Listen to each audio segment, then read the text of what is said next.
Ever stop to think how much those little impulse buys on your phone are adding up to, and how many subscription payments are sneaking out of your bank account every single month? Before I started using Rocket Money, let me tell you, I had no idea. But the first time I logged in, I saved $435. I couldn't believe it. Rocket Money is a personal finance app that helps you find and cancel your unwanted subscriptions, monitors your spending, and helps lower your bills so you can grow your savings. I just love the dashboard. It shows everything in one place, even the subscriptions you forgot you signed up for. And if there's something you don't need, Rocket Money helps you cancel it. Plus, it alerts you if a bill increases or if something unusual pops up in your account. It's basically like having a personal assistant for your money. Cancel your unwanted subscriptions and reach your financial goals faster with Rocket Money. Go to rocketmoney.com/Kim today. That's rocketmoney.com/Kim. rocketmoney.com/Kim. Welcome to the Kim Komando Show podcast for the weekend of October 12th, 2024. Thank you for listening to the Kim Komando Show. Here's hour one. I always like to kick things off with something fun and interesting. And could you imagine if this was your business? 90% of all Gen Zers own your product. That's it. There's only one company that's true. Can you think of the company? All right, make some guesses. It's Apple. That's right. New research from Piper Sandler wanted to take a look at where teens are spending their cash, and thousands were surveyed. About 90% own an iPhone, and 90% expect that their next phone will be an iPhone. Wow. Talk about loyalty. Yes. You know that old joke. An Apple fan walks into the bar, orders the same drink as yesterday, and but pays more. Speaking of, hey, if you're in the market for a brand new iPhone 16, I would wait until Apple releases more of their Apple Intelligence, their artificial intelligence, because I think then it would make more sense. Because you can see if you really actually need it. And I sure hope you're ready, because let me tell you, this show is jam-packed, and it's specifically designed with you in mind, because I always want to make sure that you're tech ahead, so that this way you're not tech left behind in the dust. And on that happy note, welcome everyone. I'm Kim Komando, America's digital goddess, here with you once again. You just tapped into the biggest show, the best show. Of course, it's the award-winning show on over 420 top stations across the United States. And I'm streaming in your favorite radio app. Just search for my last name, Komando. And now you can find the Kim Komando Show as a podcast. That's right. Wherever you get your podcast, just search for Komando with a K. And a big hello and salute goes out to all of our listeners on the American Forces Network Radio. I just love this. Reaching over 375,000 servicemen and women in 175 different countries, and 200 ships at sea get the Kim Komando Show. And we salute each and every one of you, and thank you for your service. And just a quick reminder that great sponsors help to make this show possible. If you're ever wondering, what's the deal? What's the link? Where do I need to go to get that special offer? Just head to one spot, komando.com/sponsors. You know, every single day, weekends, national holidays, of course, during the week, I dive into over 35 different sources to make sure that you and I are both up to date on what's happening in this crazy digital world. And here are the top 5 things you need to know about right now. I'm going to start with Hurricane Milton and Helene. We're not going to know the full extent of the damage for some time. I'm talking about the lives lost, homes lost, pets lost. But in times like these, wow, scammers are just coming out in full force. They set up fake charity websites that sound like legitimate organizations, or they pose as victims on GoFundMe. So if you're thinking of helping out, I want you to be really sure that you know exactly who you're donating to. Organizations like, of course, the Red Cross and United Way, they're working tirelessly to aid all the victims, to provide relief, food, and shelter. And if you really want to find more ways to donate, the only place where you should be going is Charity Navigator. Charity Navigator has a free tool that rates thousands of nonprofits based on their financial health, transparency, and I love this, how efficiently they're using the donations. Like, out of every dollar, what percentage of that dollar is actually going to a victim? So you can easily see what's going on. So again, before you donate, just drop by Charity Navigator. Moving on to number 2, the morning immediately after Hurricane Helene cut the state of Georgia in half and destroyed the infrastructure up in the mountains in North Carolina, and long before Elon Musk donated Starlink internet access, there was a group of people already in place providing basic emergency communications. And right now, after Milton walloped Florida, this same group is in place. But you know what? They're never really mentioned in the disaster news coverage, and I'm not sure why. Because this volunteer army is first in, last out. When cell towers go down, electric power's gone, they are on the ground, highly trained to work in earthquakes, floods, fires, and storms. You know who I'm talking about. The United States Amateur Radio Service. Yes, the hams, we love you. Amateur radio can get through when nothing else can. And because of them, no community is really completely cut off. Moving on to number 3, if you're a Verizon customer, your cell service went down. You're like, what's really going on? In cities like Phoenix, Los Angeles, Atlanta, New York, calls would not connect and you were left in SOS mode. The same thing happened to AT&T customers earlier this year. Now, Verizon said, it was an outage in the whole entire network. And AT&T said, it was a hardware glitch. That's all that's going on. I don't think so. Somebody's lying. This past week, reports came out that a hacker group, Salt Typhoon, has ties to the Chinese government. They breached several U.S. telecom companies, including Verizon and AT&T. They were after wiretap warrant requests used in national security and criminal cases. And the hackers were apparently hiding in systems for months. Now, I don't know if these incidents are connected, but it's pretty suspicious. All right, moving on to number 4. Google is the king of all search sites, but it's about to be dethroned. Google's share of the search ad marketplace, where it makes most of its money, is expected to drop by 50% in the next year. Wow, okay. Why is this? Because we're going to Amazon. We're using ChatGPT. We may even be using Bing, but TikTok has said that search behaviors have evolved and their search volume is over 3 billion. 23% of all TikTok users search for something within 30 seconds of opening the app. Wow, isn't that something? And finally, this coming in at number 5, with deepfake videos and everything that we know about social media. You can't trust anything anymore, except for me. McAfee just released its annual list of celebrities that scammers love to impersonate. Bad news, for example, of fans of Scarlett Johansson. Her name and face show up in ads she never approved. And of course, there's Kylie Jenner. They're doing all kinds of knockoff cosmetic websites and fake social media giveaways. Taylor Swift, of course, fake concert tickets. Tom Hanks, some type of dental plan, and miracle cures. Sabrina Carpenter, known for her song Espresso, they're using her name to push some fake beauty products. So you always want to be skeptical. But, I always feel like some celebrities are missing out on opportunities. I mean, for example, why hasn't Elon Musk come out with a fragrance? I mean, could you imagine? I'm wearing Elon Musk. All right, coming up, we just have so many great tips you don't want to miss. I have an inside scoop on ChatGPT, what you should never do, how to check your phone's radiation levels, what's going on with Apple's new hidden folder feature, and also security cams. You have to be careful you're not breaking the law. And we just have the best callers in the history of talk radio you don't want to miss. And of course, you can't forget about me, Kim Komando. Hey, I'm giving away a brand new iPhone 16 right now. Go to winfromkim.com. No purchase required. That's winfromkim.com.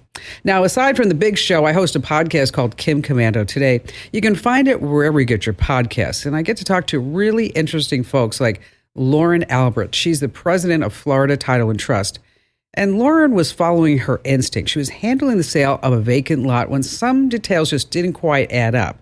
A suspicious driver's license, some outdated property records, and all these things were raising red flags. So she decided to double check to see if the seller was legit. So she set up a video call, and sure enough, her instincts were spot on.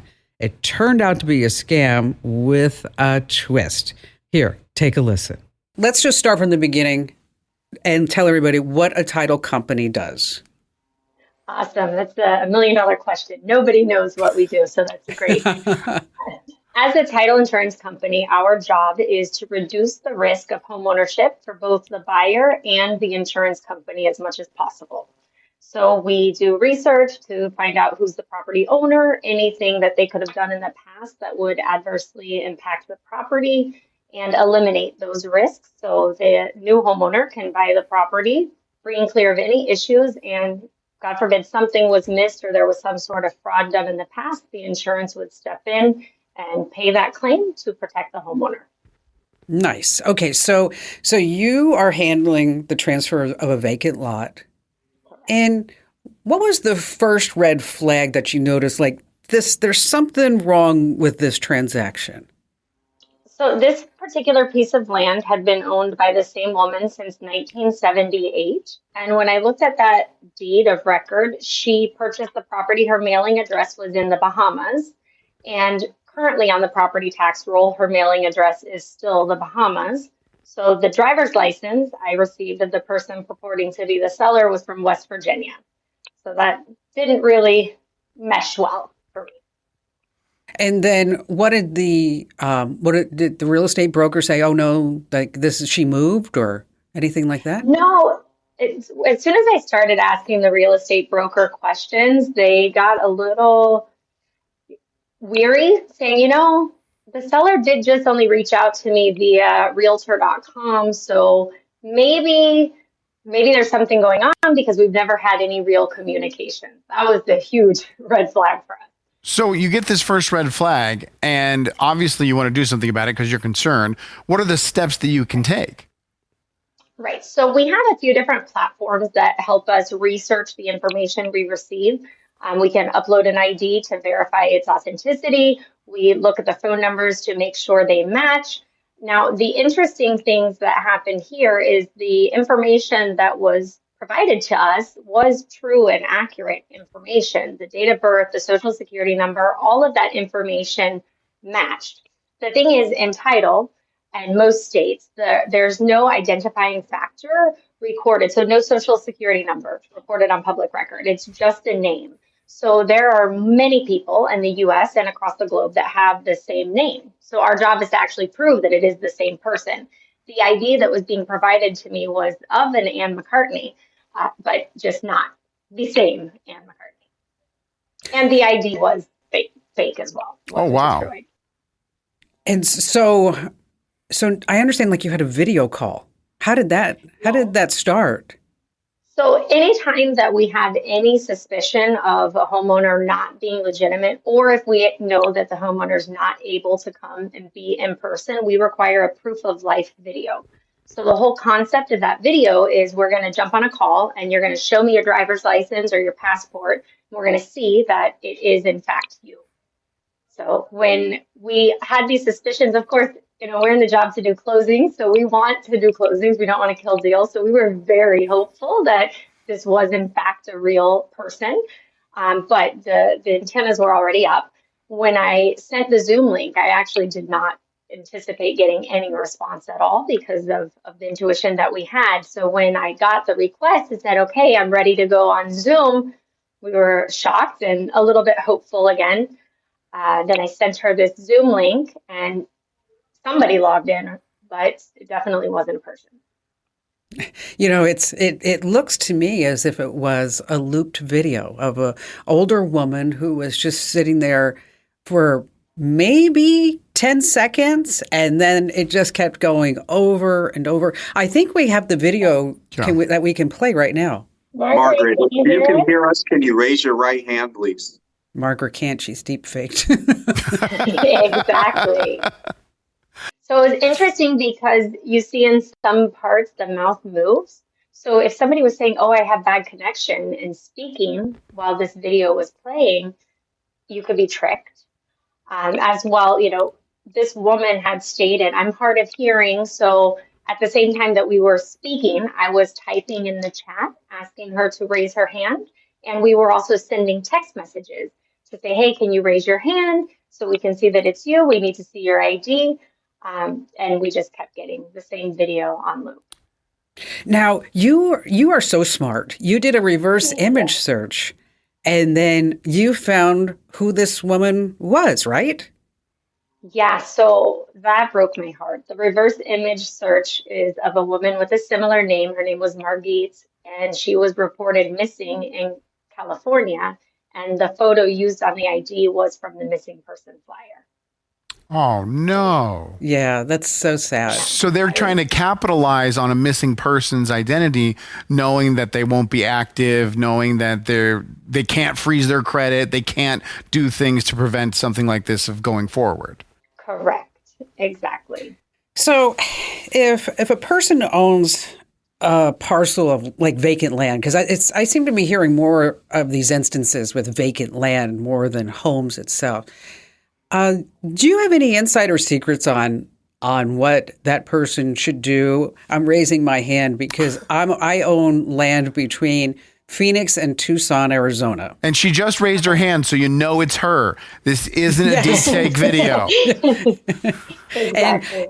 And and there's nothing there. There's no power. There's no water. It's in the portfolio as my son's great grandchildren may be able to profit from this land at some point. What do you do to make sure that this doesn't happen to you? That's a great question. One of the things that we've seen is that this fraud is not happening on property that's encumbered.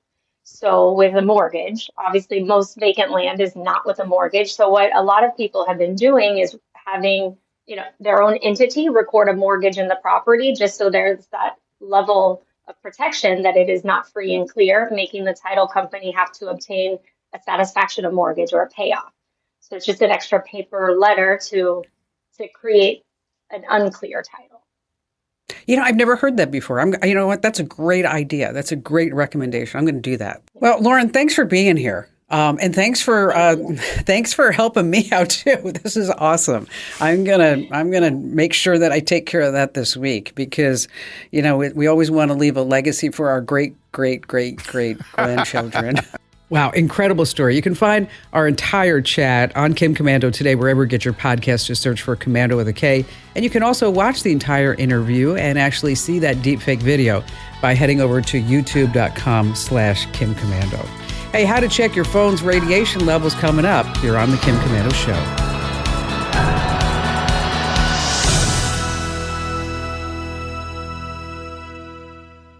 If you own a home, listen up. This is scary. The FBI is warning about a crime on the rise, home title theft.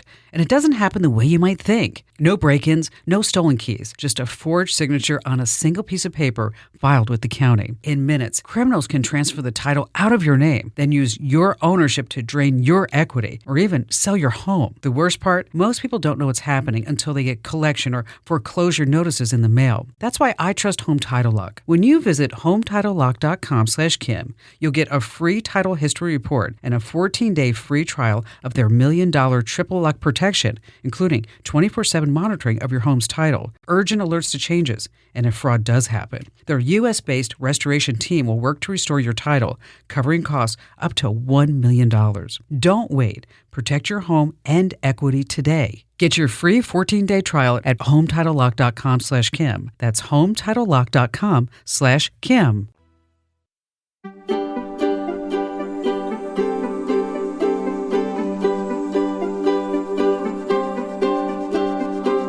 Did you ever wonder how much radiation that your phone's really putting out? I've got the inside scoop in just a few minutes, and then later on, what's going on with marriages and a new iOS 18 feature? You're not going to believe that. And before we get to that and more of your phone calls, security cams are a great way to protect your property. But if you don't set them up properly, you could have some legal fees. So I want to make sure that you're not breaking the law. Like, for example, you want to steer clear of any trouble in private places, like in the bathroom. And in some states, you can't record audio without anyone's consent. So if your security camera comes with audio, you have to check the laws in your area to make sure that it's okay if you start recording. Now, of course, you do have complete rights to set up security cams around your property, but just be sure that the cam's not pointing in your neighbor's backyard. I actually got a note from somebody the other day that said, their camera is pointing right into our jacuzzi. Yeah, that's something that you need to call the police about. So just be smart, and you want to be careful about this. All right, let's see. Back to the phones we go right now with John in Portland, Oregon. Hi there, John. Oh, hi, Kim. I really love your show for a long, long time, and I'm glad to have gotten on. This is my first time calling you. Awesome. So my question has to do with publishing. Okay. I'm a first-time publisher. I'm about 70% finished with my first book ever. It's a true story, and I'm still polishing up on the rough draft. And I've been going online trying to do a little bit of homework ahead of time, looking at publishing places. And I actually went to one of the places you were talking about a few weeks ago called Audible, and then they had a subtitle link below that said gopublishing.com. So I went there and watched about half of that video, and I thought, wow, I think I found a publishing place that's pretty cheap. But most of it was about publishing AI books. It seemed like there's so many different AI books. So what's your book about? It's a true story, actually, of something that happened to me on the way back from Alaska many years ago, and I'm just recounting the entire event that happened where I was working in canneries like a lot of people just out of college go to. And we eventually got on a king crab boat, started making a lot of money, and then all ran into this beautiful brunette girl up there. But the encounter was only like 30 seconds long and never got her name or where she was from. In fact, ran into her 2 more times with the same circumstance. Thought I lost her forever. And then when I came back home to Oregon, ran into her 8 months later. And then the story really takes off from there. So it's a really... Did you marry her? Really compelling story. I can't tell. I got to leave the plot blank there. Oh, come on. Come on, John. Oh, I know. Dang, you were taking me right there. Well, I'm going to guess that you married that brunette. Yes. I'm going to guess that you did. Because if you didn't and you went all that and you did, I'd be like, oh my gosh, why did I read all that? I want to be inspired. All right, so let's talk about your book. Okay, and that's great that you're writing it down. It's off, and I like that it's a personal story. What you want to do is basically Audible is for audio books. Okay, so what you want to do is use the Kindle Direct Publishing program that allows you to do ebooks, paper books. It's KDP for short. There's tons of information. You can watch all the videos that you want on Amazon.com. Okay. The big news about this is that you are going to self-publish this book, and then you're going to put it on Amazon where the whole world shops. Okay. Let's just put it that way. Okay. And oh, nice. And then at that point, you can turn it into an audiobook. But first, I want to make sure that you get a KDP, the Kindle Direct Publishing, get it up there. And it doesn't mean that it's just available to a Kindle. Anybody can have the Kindle app on their device, and then they can get your book. Okay. Okay. And it's free to use. They take a cut of the sales as a royalty. And then there's also print on demand. So if you ever wanted to actually print the book, you could do that too. And so it's fairly simple to do. Now, if you're not sure how to do this Kindle Direct program after you watch all the videos, give me a call back, because there are places that you can go online and you can hire people that will take your manuscript and turn it into a Kindle book. And they charge anywhere, depends upon how big the book is, but maybe, $50 to $150. I mean, it's not expensive at all, but you need to make sure that you have a good cover, because that's how people are going to be attracted to your book. Okay. And make sure that's professionally edited, and, follow the guidelines of a real book, because that's what this is. We want to have a dedication to the brunette who changed your life. Just a little hint. Okay. And a sub dedication to the blonde in your life that is helping you right now. That would be me. Okay. Okay. Just kidding. And, and then you're going to have a back cover and, and whatever, and I would probably put some real pictures of you guys and, you on the fishing boat. Tell a story. I mean, you can put photos in here. It's going to, Well, actually, I am an artist, and that's my one brag in life, is that I'm really, really good at it as an artist. And I was going to submit a lot of pictures of that. In fact, I did portrait of her because I like doing portraits so much. I did a portrait of her from memory when I got back. Oh, and nice. then I'm going to publish that in the book also. You know what? See, this is a great thing. This is a great story. It is. And so but all these little things that you can give it life, make it jump off the page.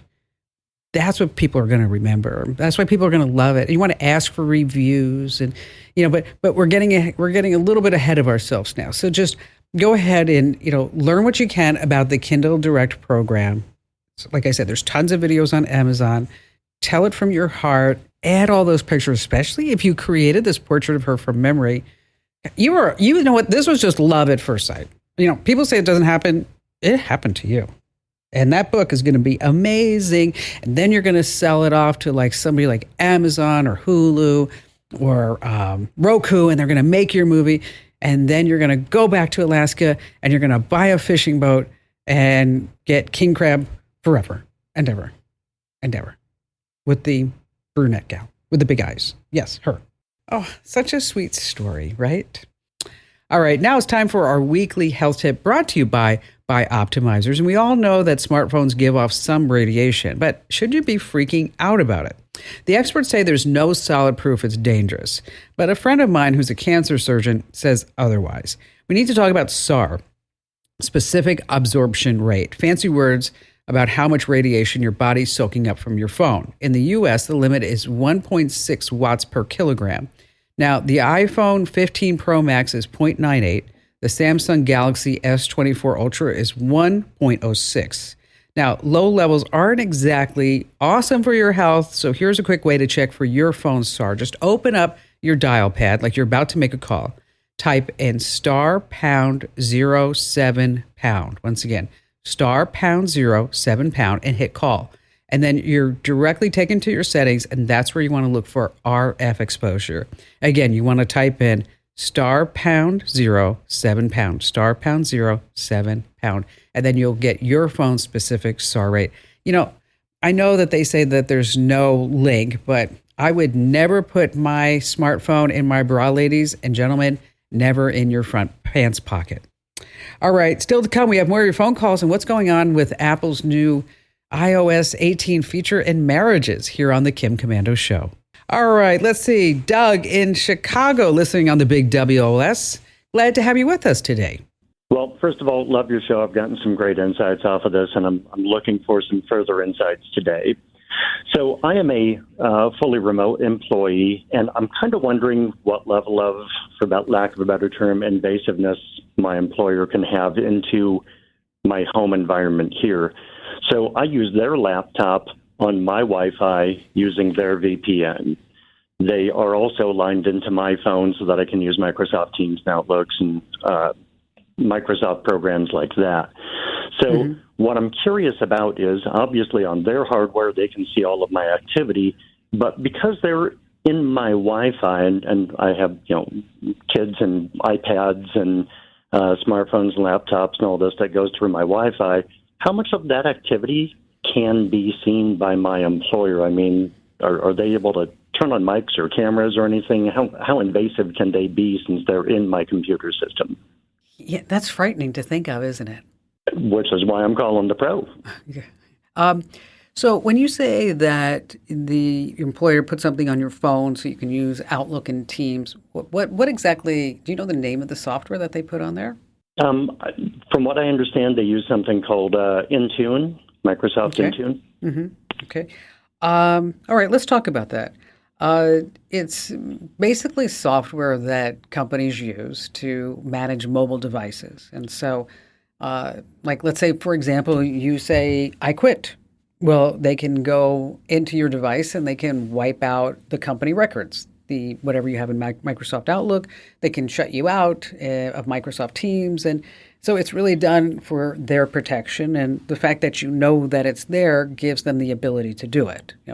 Because sometimes people will call me, the reason why I bring that up, somebody will call me and say, well, how do I know if they even have it? Well, companies have to disclose it. And so it's going to be in something that you sign, a memo, the policy handbook, or they may just say, this is what it is. So what the organization cannot see, okay, they can't see who you're calling. They can't see where you're going on the web. They don't see your email. They don't see your text messages, your passwords, your pictures, your files. Say, for example, your contacts, your calendar, anything like along those lines. What they will see is your operating system, the apps that you're using that they have control over, the operating system, serial number, your device, the model number, the manufacturer. They can only see your managed app inventory, which could include, your work apps. And if it was a school device, it would include school apps. But for corporate-owned devices, they may be able to see all your apps. So the thing is to remember is whatever they own on that device, they may be able to see everything. Right. If it's on your personal device and they just have this block in there, then they should just be able to see whatever is in that block. Okay. Now, the question about what's going on with your Wi-Fi and the iPads and the kids, I wouldn't lose sleep over that. Okay.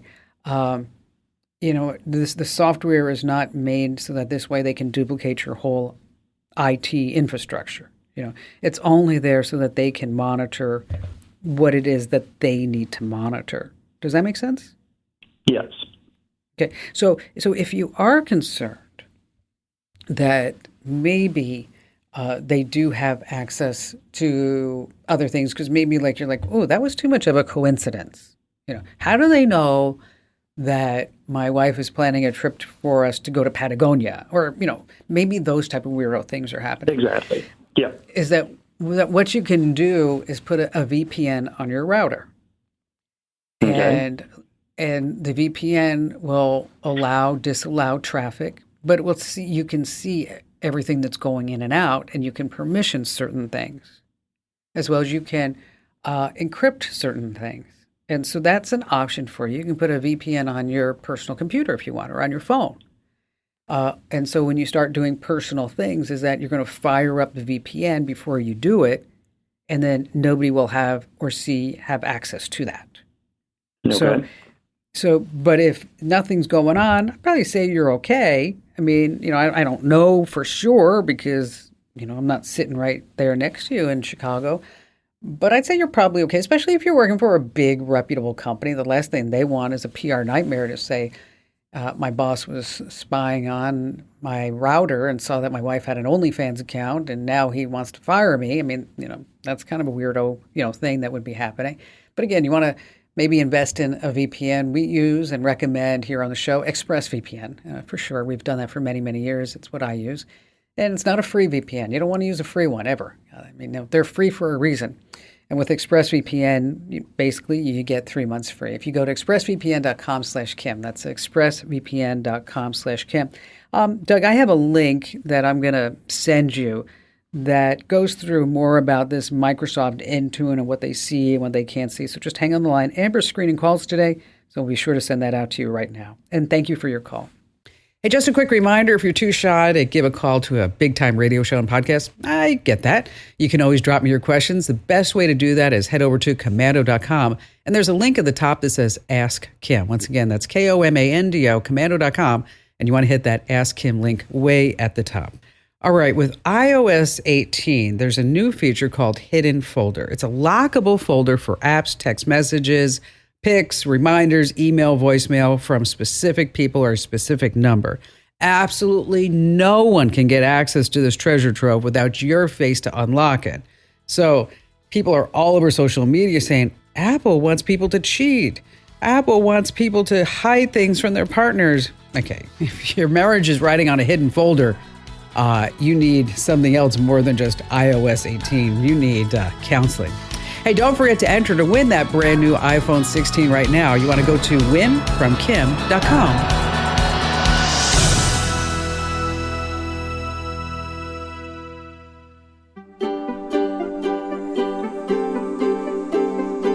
Thanks for listening to The Kim Komando Show. Here's hour 2. Okay, imagine the scenario. You go for a job interview and you're feeling pretty confident about the gig. You dressed right, you had all the good answers.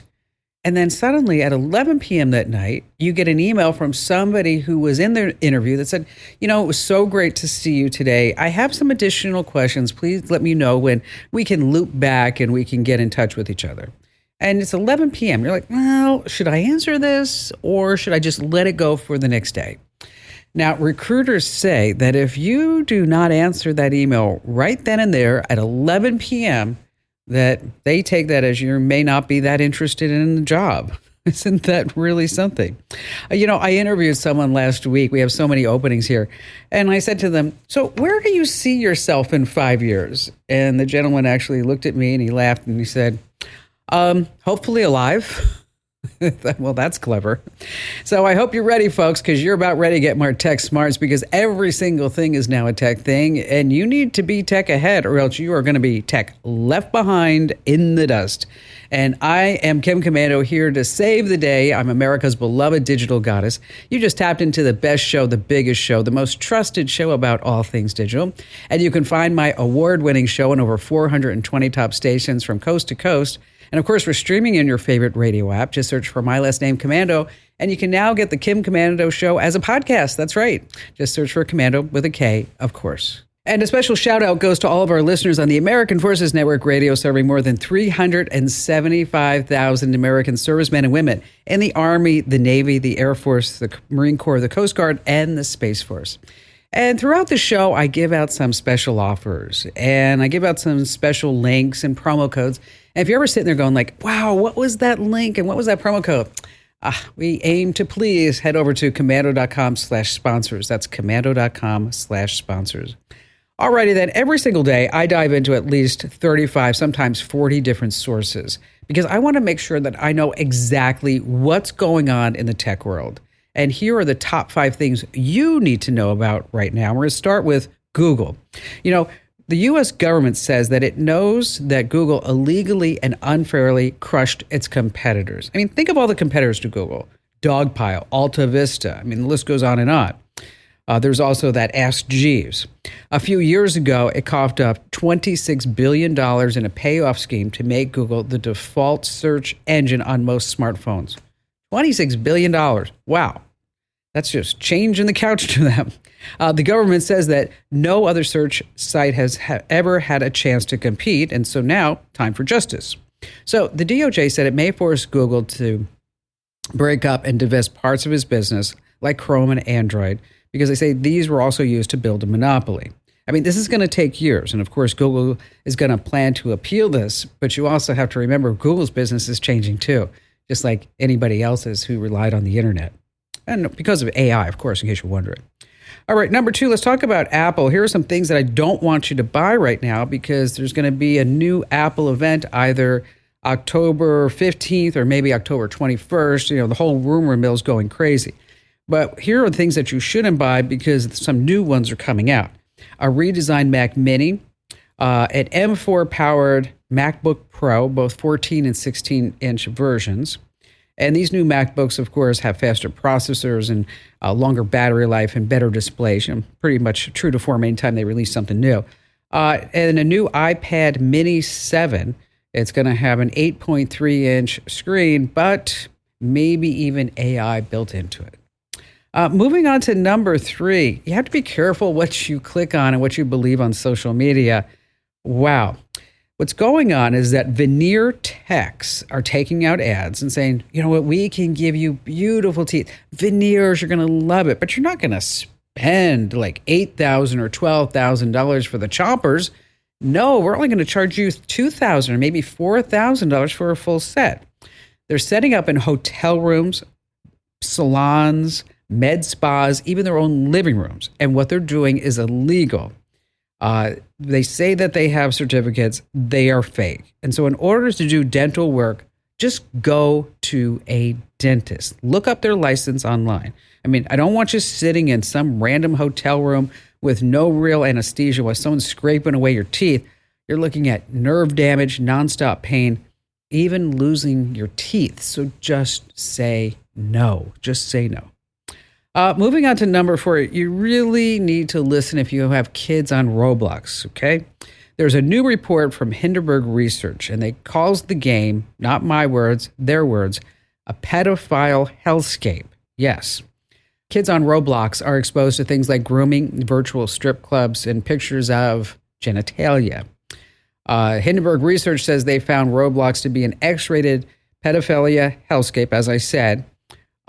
People that are trying to groom with avatars, groups openly trading child pornography, and widely accessible sex games on Roblox. I mean, have you seen those characters? They have games like Escape to Epstein Island with a thumbnail of Jeffrey Epstein chasing a young girl. Okay. 600 role-play games featuring Sean Diddy Combs. So if you have kids on Roblox, you really need to make sure that you are paying attention to anybody they're chatting with, anything that they're doing. Just be on it. And finally, this coming in at number 5, they're bringing buttons back. What? Yes. After, say, a decade of touch screens, people want buttons. And there's a good reason. They're distracting. 97% of new cars now come with touchscreens, and AAA says they can take your eyes off the road for up to 40 seconds, raising crash risk by 3.6 times. So wherever you have a button, it's there for a reason. So brands like Kia, BMW, Volkswagen, they're bringing back knobs and buttons. And if you notice that Apple did the same thing with the iPhone 16, physical buttons for quick camera access and AI that you can customize. So we're bringing the buttons back. But let's think back in history. Let's go way back. Okay, who was the very first person who used technology? Who was the very first person? Think about this. Who was the very first person who ever used technology? Okay, it was Moses. He had 2 tablets that were connected to the cloud. Ooh. All right, we're going to talk about how to maximize your Airbnb profits, how to hide AirTags in the right place. Oh, the hidden privacy report on your phone. You're going to want to know about that. And also how to recover lost files on your computer. And of course, we have all of your fantastic phone calls. And you have me, Kim Komando. Hey, aside from my show here, I host a podcast called Kim Komando Today. You can find it wherever you get your podcasts. Hey, joining us right now is Joe Weaver. And Joe is the operations manager, the program director at Salem Media Group in Tampa and Sarasota. Hi there, Joe. Hey, how you doing, Kim? I'm fantastic. So, boy, you guys are in the middle of Hurricane Milton, right? Well, we're not within it any longer, but we've just gone through it over the last couple of days, and so far, so good. And so, was the station on the air the whole time? Well, we did as best we could. We actually were able to remain, and we have 8 stations that we broadcast out of our facilities here, and for the most part, they were all on. Well, 7 of the 8 were on for really the duration of the storm, and then after the storm, there was residual items, which is kind of how it works in real life anyway. The real danger and stuff happens after the storms when we started having power outages and so forth. And it took some time for us to get them all back, but as of now, we have them all back. That's awesome. And see, and that's the power of radio. I mean, I get so upset when people say like, oh, AM radio doesn't do anything. FM radio, we don't need it. We don't need radios in our cars. Because in times of emergencies, that's when local radio is such a powerful tool. Well, exactly right. And during the storm, there's still literally millions of people that are without power at the time of our talking here. And when, you don't have power, you don't have internet, and you've got massive winds and potential flooding and all this potential calamity, and you don't have any way to communicate with anybody. You don't, cell services go down and all of it. And the one way that you can still get information from the outside world is if you have a battery powered AM radio, you can get the information. And that was, we did our level best to provide storm coverage all night, and all day and all night as much as we possibly could. Wow. Knowing that there could possibly be people that could be on the other side of that speaker that was getting information that if they didn't have it, could face, loss of property or worse. So we take it very seriously. And I agree with you 100%. That capacity it's rare and it's unique. And we know that there were people that were listening to us that didn't have any other way of getting information about the storm. And we were grateful that we were able to provide that to them. And so let me ask you, so how are the local businesses and residents supporting each other through the storm, the aftermath? That's a great question, because Florida's a unique ecosystem whenever these things happen.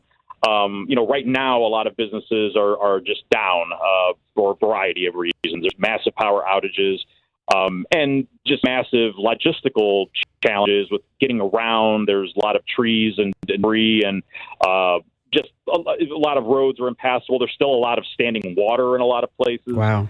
But the question you asked is really the right one. Florida is a unique place because everybody here is from somewhere else. I'm from the northeastern Ohio area myself, and so everybody here has sort of a different perspective. But when we have these storms break out, unlike places that have earthquakes and so forth, where it's just like it's right on top of you right now, you have a lot of prep time because you get this lead up, this ramp up of a couple of days. Yeah. And so people begin the process of boarding up and doing all of the preparatory things pretty far in advance. And whenever it happens, you really do see a sort of natural camaraderie that happens. People tend to go out of their way. I've really been heartened to see it each and every time. People total strangers will sort of go out of their way to make sure people have what they need, help them board up their houses, help them get the shelters, and it follows through till after the storm, because it's a really unique situation where we don't know where any of the damage is going to hit. Well, as we're preparing for it, we have to sort of prepare for the entire, all of Florida getting hit, because you don't know what's going to happen. That's interesting. I didn't think about that till you just said that, Joe. You're right. Yeah. You just see immediate massive humanity on scene, helping people, getting people out of their homes if they're trapped in there, getting people if they've had property knocked down or trees knocked down or holes in their houses or whatever the situation is. It's really heartening to see people, again, from everywhere in the world. You need help. You need to. Because like I say, we all could be potentially in that vulnerable state. And I've been very fortunate where I live personally and where the station is located. We've just been blessed every time these storms come through, where very minimal damage. And I have this this odd combination of profound gratitude and also a little guilt, because I feel like, I was spared, but somebody else got the brunt of the damage that I could have possibly taken. And so I have a sense of I need to try to do something. What can I possibly do? And there's all kinds of things. There's so much debris and so many items that are just cast all over the place. Wow. And just the amount of manpower that it takes to get all of that stuff removed and hauled off. That was actually, Kim, a really major aspect of this storm that was unique to the storm. There was so much debris that was piled up on the shoreline because of Hurricane Helene having just happened. Wow.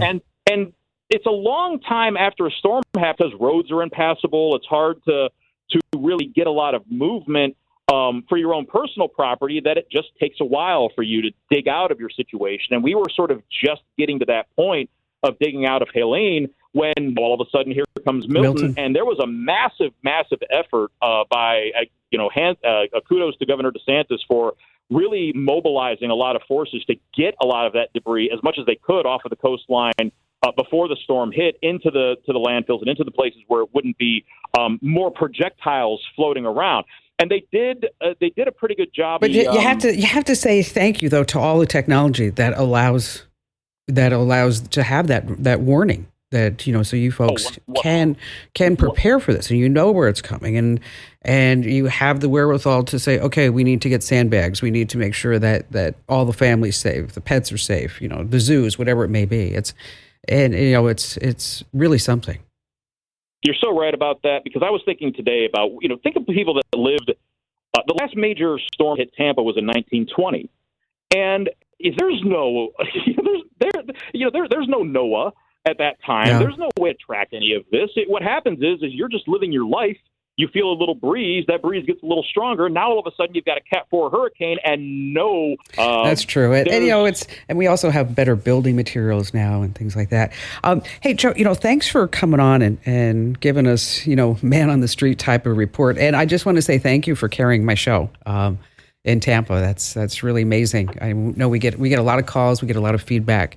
And you should know, Ken, that you're on also in Tampa and in Sarasota. So Awesome. You're on, I'll do a plug here, on AM 860 The Answer in Tampa and AM 930 The Answer in Sarasota. And those times are 4 to 7 on Saturday for AM 860 in Tampa, and from 2 to 5 on Sundays for WLSS 930 The Answer in Sarasota. Love So that. that's where you can hear them if you're in Florida. Thank you. We have more of your phone calls coming up. You don't want to miss here on the Kim Komando Show.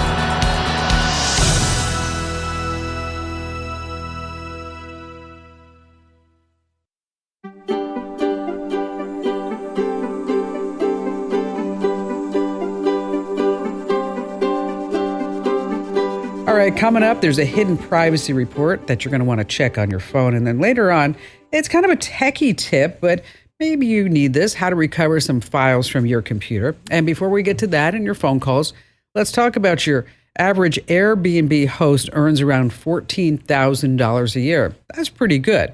Now, if you're an Airbnb host, you know there are a lot of hidden costs that eat into your earnings. I'm talking about cleaning fees, supplies, and of course, maintenance when things break. So if you want to maximize your profits and make more money, here's what I want you to start thinking about. What can you add on to your Airbnb or your Vrbo listing or whatever? Maybe some airport transfers, guided tours. Maybe you want to rent them some bikes, deliver groceries, or even conduct a cooking class. These are all services you can tack on. So how do you price it? Well, start by checking out what similar services cost in your area. Look for other businesses, look at Airbnb listings, look at Viator, and make sure that your price covers, of course, all your costs and gives you at least a 30% profit. Now, if you do all this, you can earn, they say, anywhere between $300 and $1,000 a month more, which is pretty substantial. All right, let's see. Mike in Portland, Oregon. Glad to have you with us. Hi, Kim. So nice to speak with you. I'm a big fan, and I have a project. Part of it is sort of a generic project, and part of it is very important. So I have an old iMac. It's really old, 11 years old. Also an iPad and an Android phone. I want to do backup, right?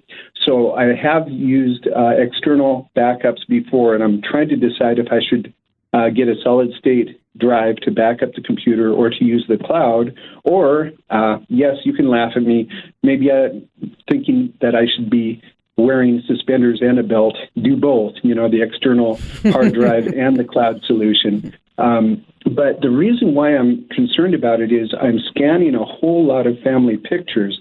We came over here, part of my family came over when the gold rush was on, and that side of the family didn't hunt for gold. They brought sheep over and traded some of the sheep with the Indians to have safe passage, and from them we were able to start a new life in Oregon. And wow. Go That's way awesome. back when we're related. Yeah, it's very good. We've got pictures from that.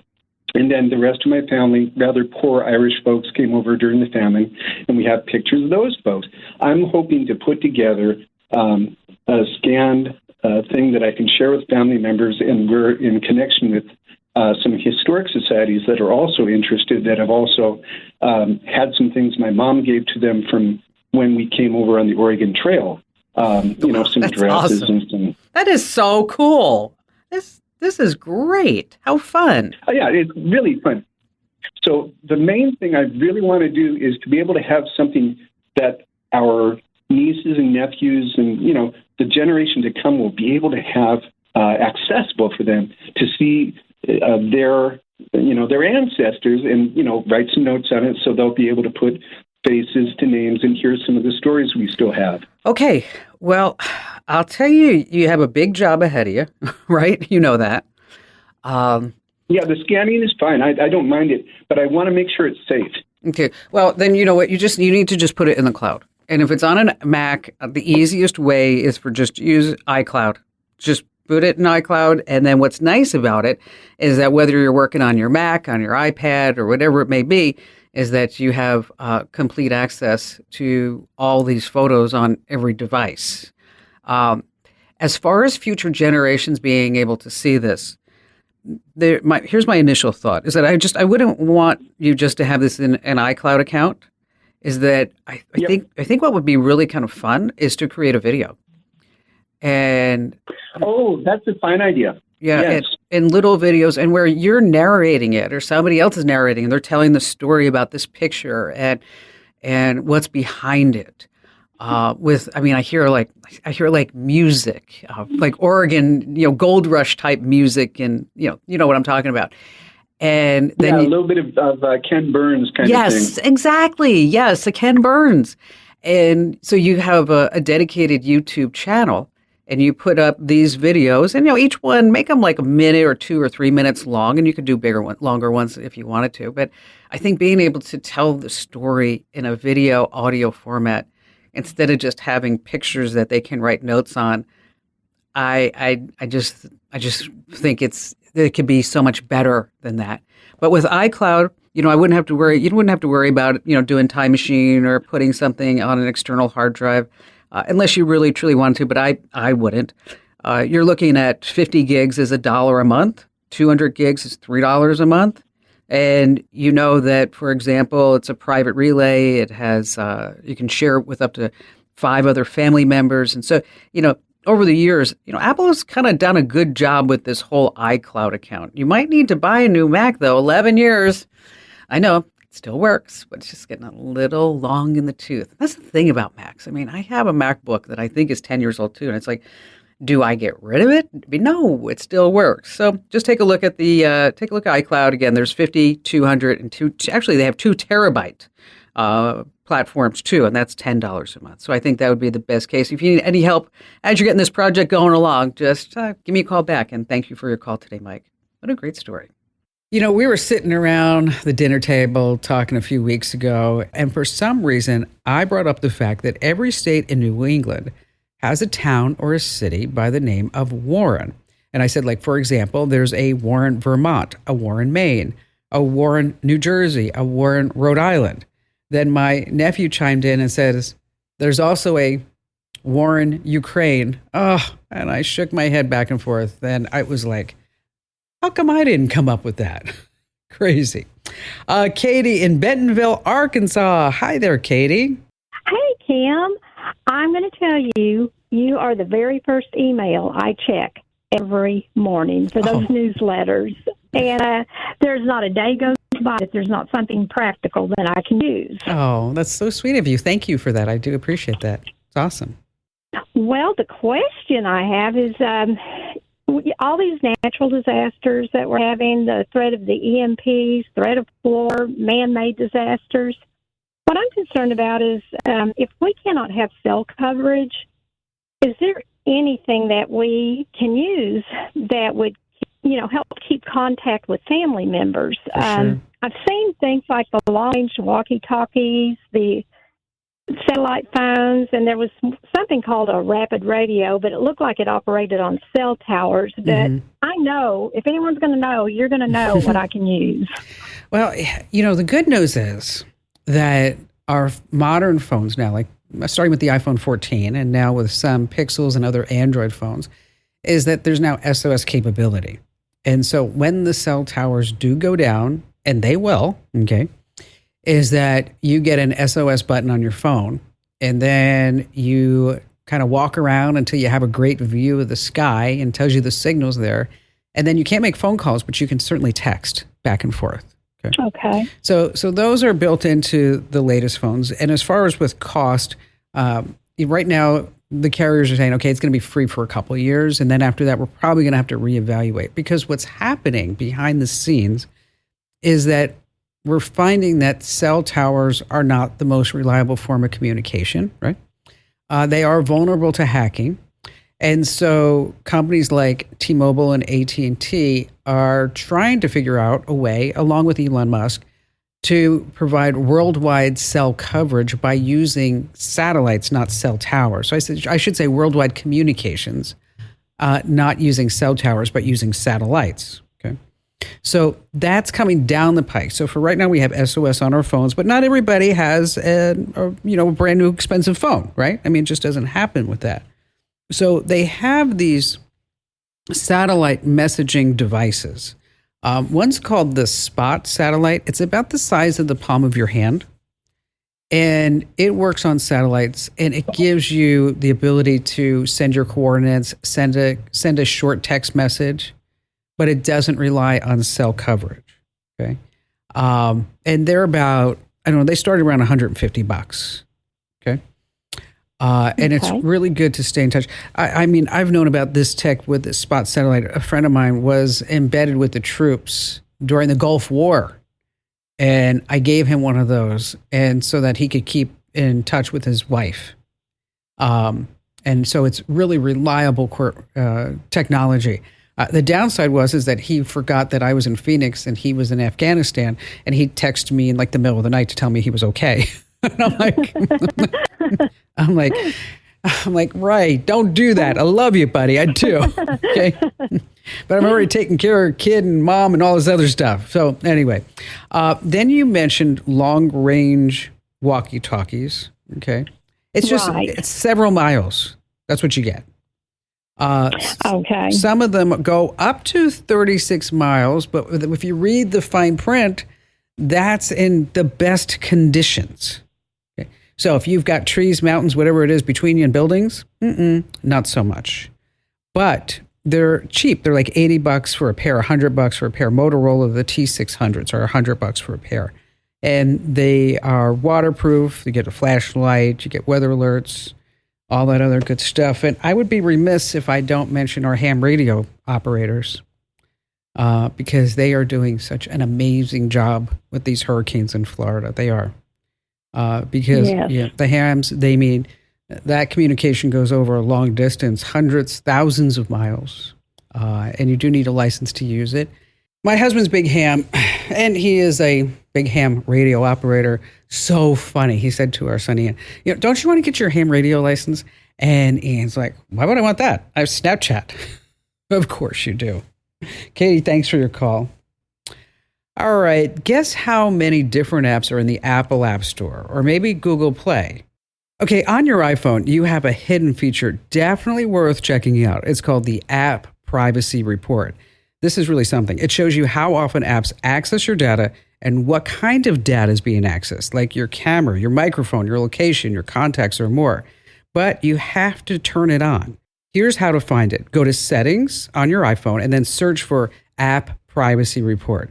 Now, Android's version, not quite as polished, and they call it the Privacy Dashboard. You get it to the same way as your iPhone. So again, if you're on an iPhone, it's App Privacy Report. If you're on Android, it's called Privacy Dashboard. Hey, still to come, we have more of your phone calls, as well as a great tip at the end about how to find some lost files on your computer here on The Kim Komando Show. Greg in Orlando, Florida, glad to have you with us.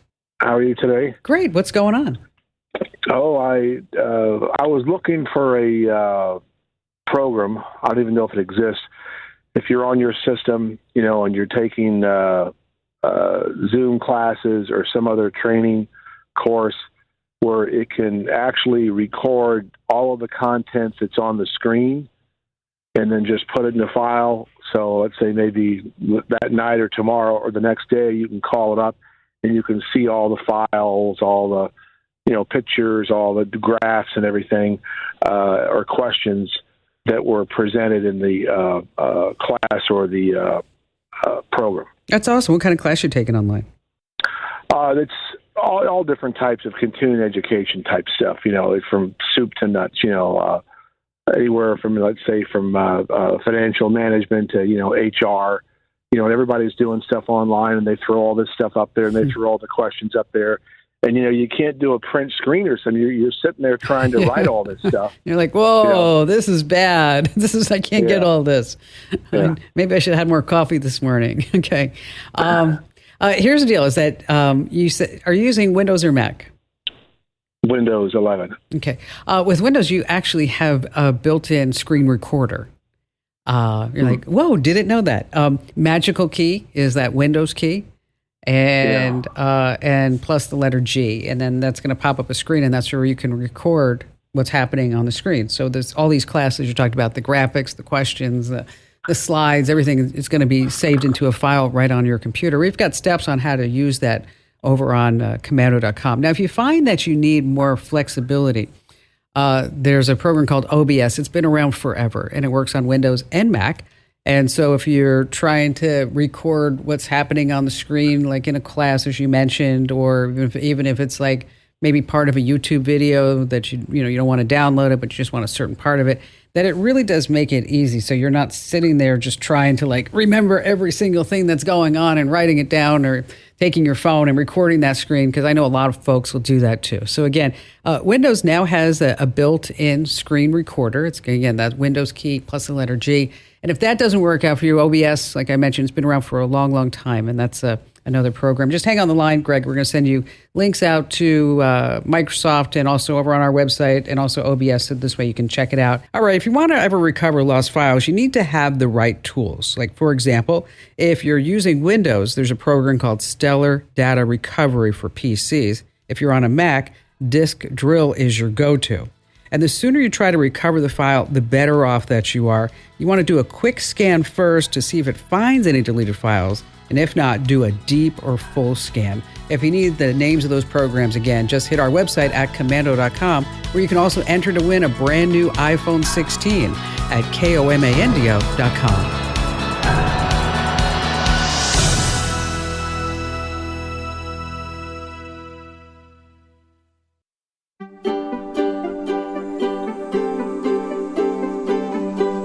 Thank you for listening to the Kim Komando Show. Here's Hour 3. You know, virtual reality tech was really supposed to take off, but nobody's really super excited about it. Why? Well, this reason could be it. It makes you puke. That's right. Recent data shows that 40 to 70% of people will get motion sickness within just 15 minutes of using VR. Okay. Wow, isn't that something? Yeah, let's put on these glasses to make us puke. Meanwhile, farmers are using virtual reality to enhance the cows' moods, and which will actually increase milk production.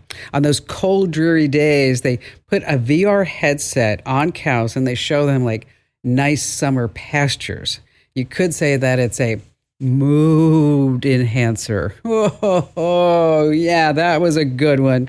Hey, get set, everyone. We are just going to be diving headfirst into what's going on in the tech world. I'm going to be answering all your questions because, after all, I'm Kim Komando, America's digital goddess here, and you just tapped into the best show, the most trusted show, the award-winning show about all things digital. And you can find me on over 420 top stations from coast to coast.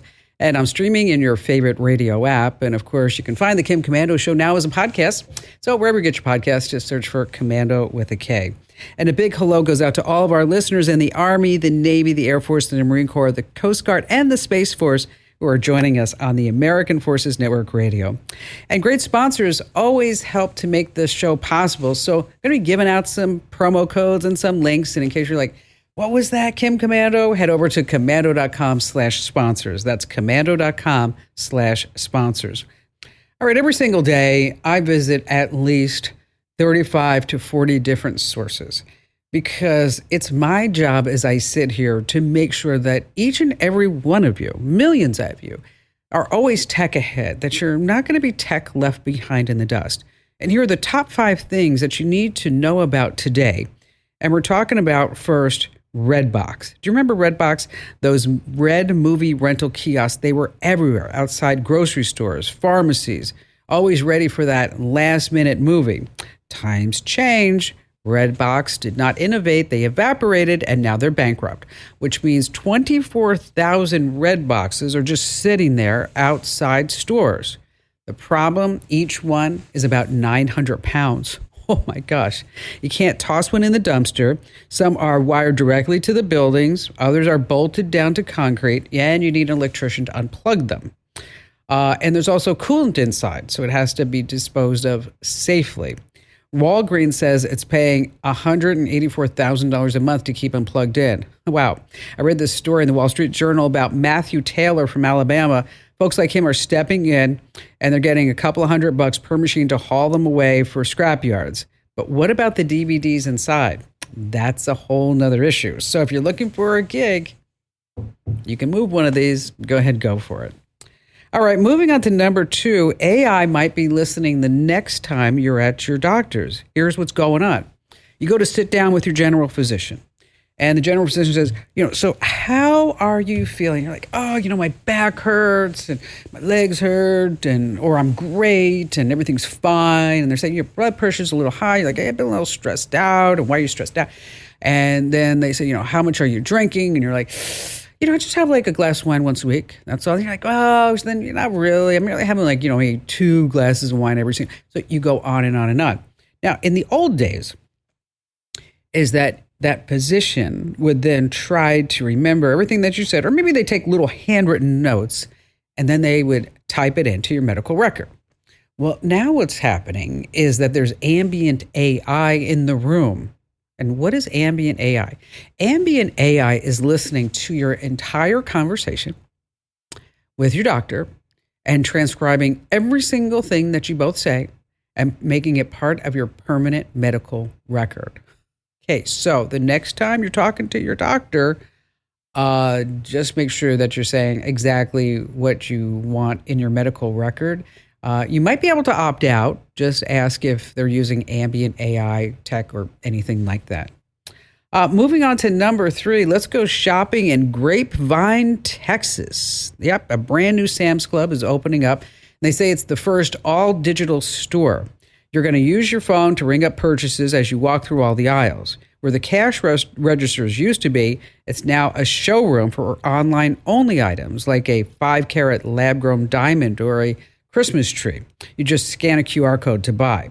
To keep up with the online orders, this location has 4 times more space for curbside pickup and delivery. There's also a pizza robot that can make 100 pizzas an hour. Okay, this is an all-digital store. No cashiers, nobody standing around. I can't wait for the photos of the people of this Walmart to pop up online. So, the tech's just not going to always work right. Moving on to number 4, all those years of Call of Duty are paying off. The military's newest weapon of choice is a game controller. Instead of complicated control panels or high-tech touchscreens, today's troops are using something that looks like it just got out of an Xbox or PlayStation box.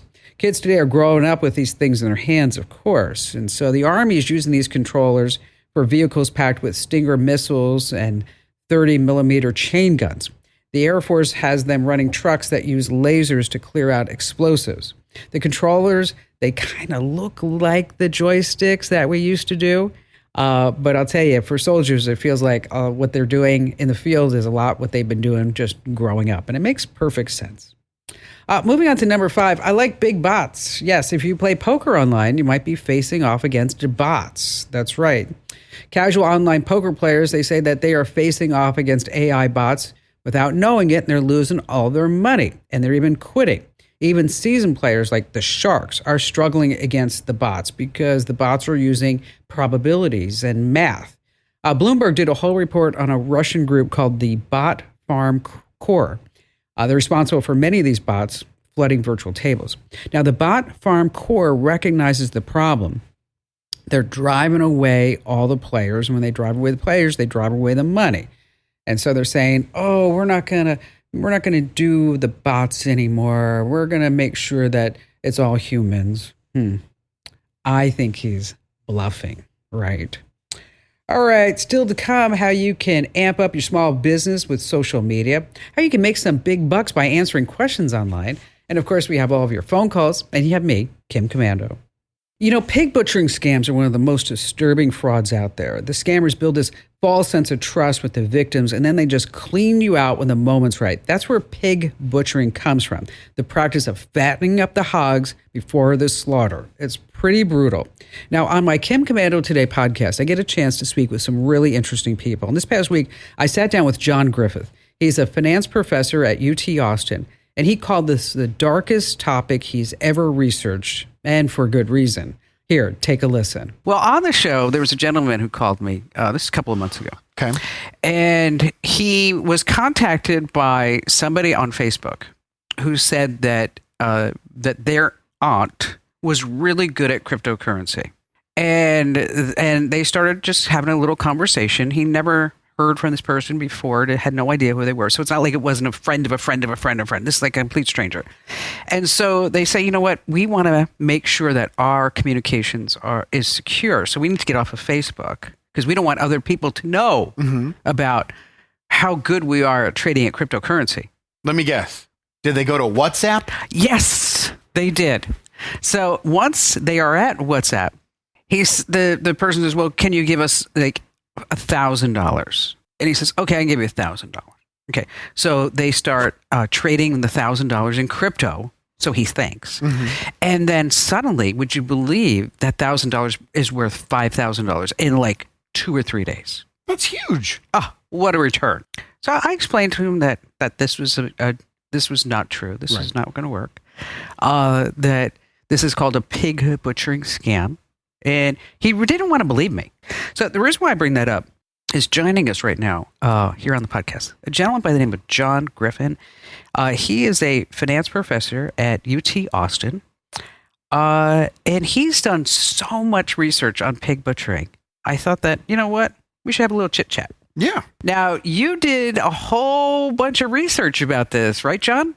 Yes. My co-author, Kevin May, and I wrote a pretty comprehensive research paper about this. I've worked in crypto before, but this paper was specifically about getting the crypto addresses of people that were scammed and then tracking the money on the blockchain and seeing what happens from that. Well, you know, we should back up just a little bit because I was just talking about a pig butchering call that I took on the show. And you know, when you see all these transactions that you think are happening to your positive, to your benefit, that it's all bogus. Right? It's all smoke and mirrors. Sometimes it's videos, sometimes it's just software that they wrote. That's correct. What happens on the blockchain is once they transfer the money out of an exchange like crypto.com or Coinbase, they move it out of a secure exchange like that and they move it onto a fake platform.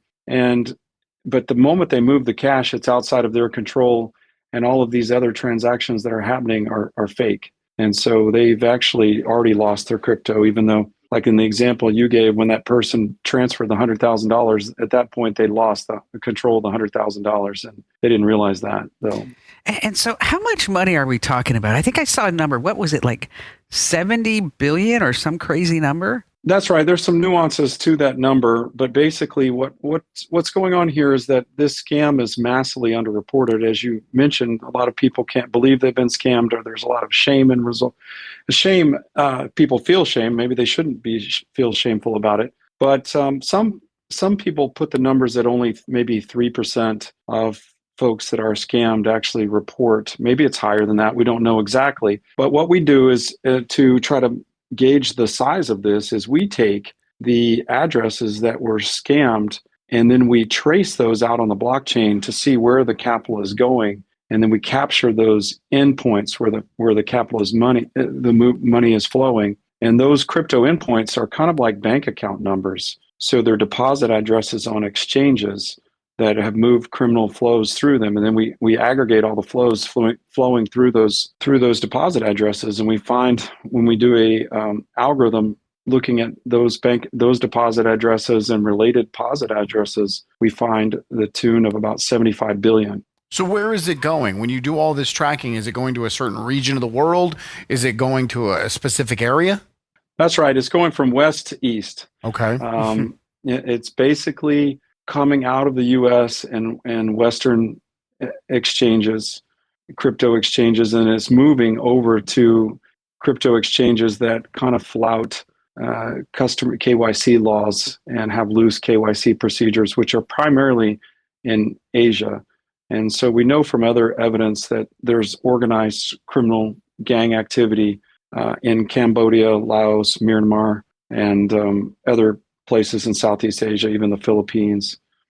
So, so have you gone into anything as far as like who are the scammers? I mean, and are they human trafficking victims that are doing some of these scams? I mean, this is a big operation. That's right. We believe that most of the activity we observe is due to human trafficking victims.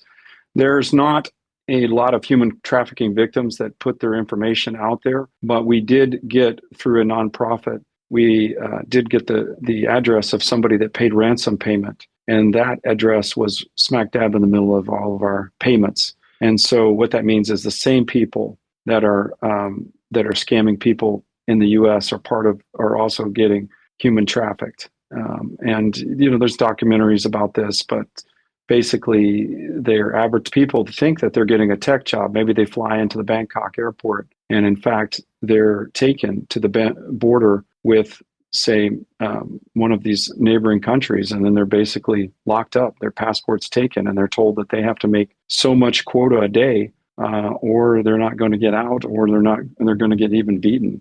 Gosh. So it's pretty crazy. Some estimates put 220,000 people in these compounds, but the truth is we really don't know it. God, it's unfathomable. I mean, to think like this is where we are at as a society, that we have human trafficking victims purporting to be somebody who knows somebody or involved in crypto, and they're being tortured if they don't make their quota, and to the tune of, what'd you say, John, $75 billion? Well, I mean, that's over the 4-year period that we examined, but it's been an activity that's been growing over time, and that's the total magnitude flowing into these networks, these criminal networks. So you can imagine it's quite profitable if you're paying somebody nothing and they're able to, just have to pay their living expenses and so forth. Maybe the costs are like $10,000 a person. And then they're able to scam someone out of $700,000 over the course of the year. All they have to do is hit one jackpot like that, and then they've more than paid for themselves. So it's an extremely profitable, dark business, and because it's so profitable, I think that's why it's growing. These people are using their proceeds to build more and more compounds, and so it's going to continue to grow until we can stop it. You can find my entire chat on Kim Komando today, wherever you get your podcasts. You can also watch this interview at youtube.com/Kim Komando. All right, if you have an old phone laying around, you might want to sell it. First of all, you want to make sure that you use something like iShredder to completely wipe the phone's storage. It overwrites your data multiple times. And then to get the most cash, you want to try eBay or Swappa. All right, still to come, we have more of your phone calls, as well as how to amp up your small business with social media here on the Kim Komando Show.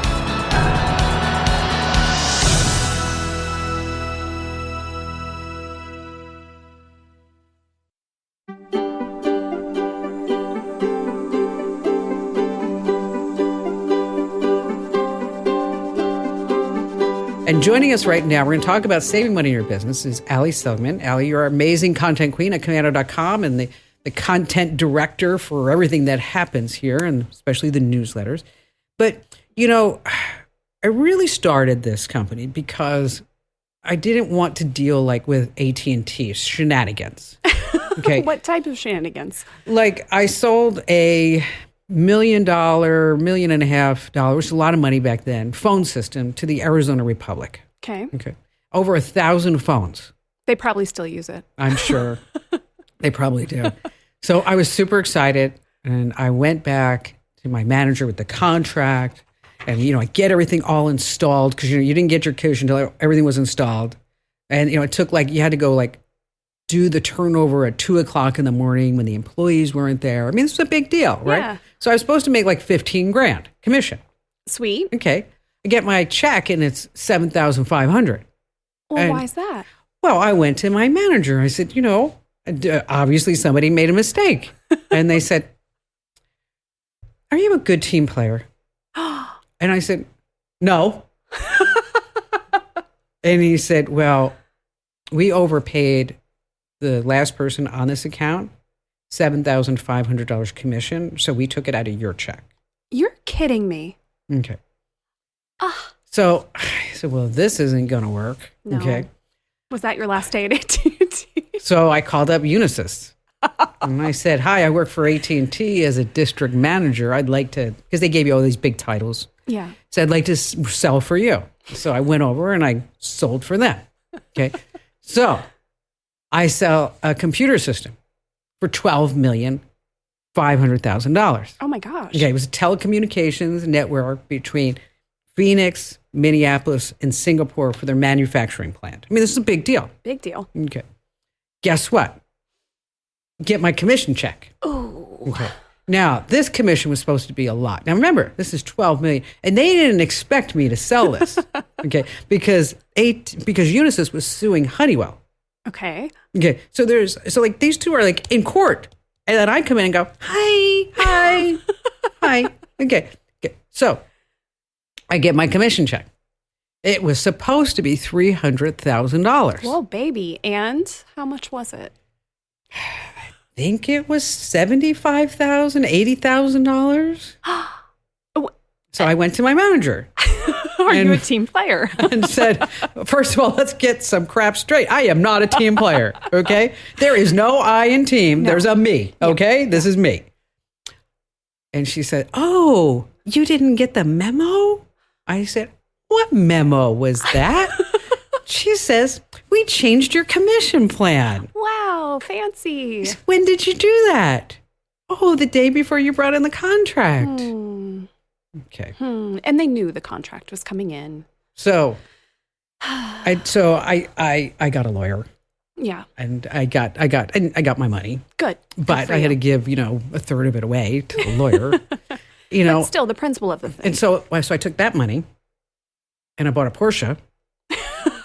Of course you did. And I started a company. Hey, and here we are. That brings us to today, folks. Exactly.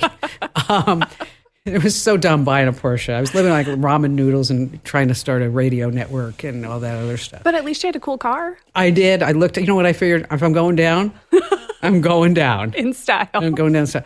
And we still have this rule. The rule is for every dollar that we spend here, we have to go make between 3 and 5. Yep. Because we got to pay our taxes and we got to make a profit. Okay. And we have no debt and we have no investors. We love that. Okay.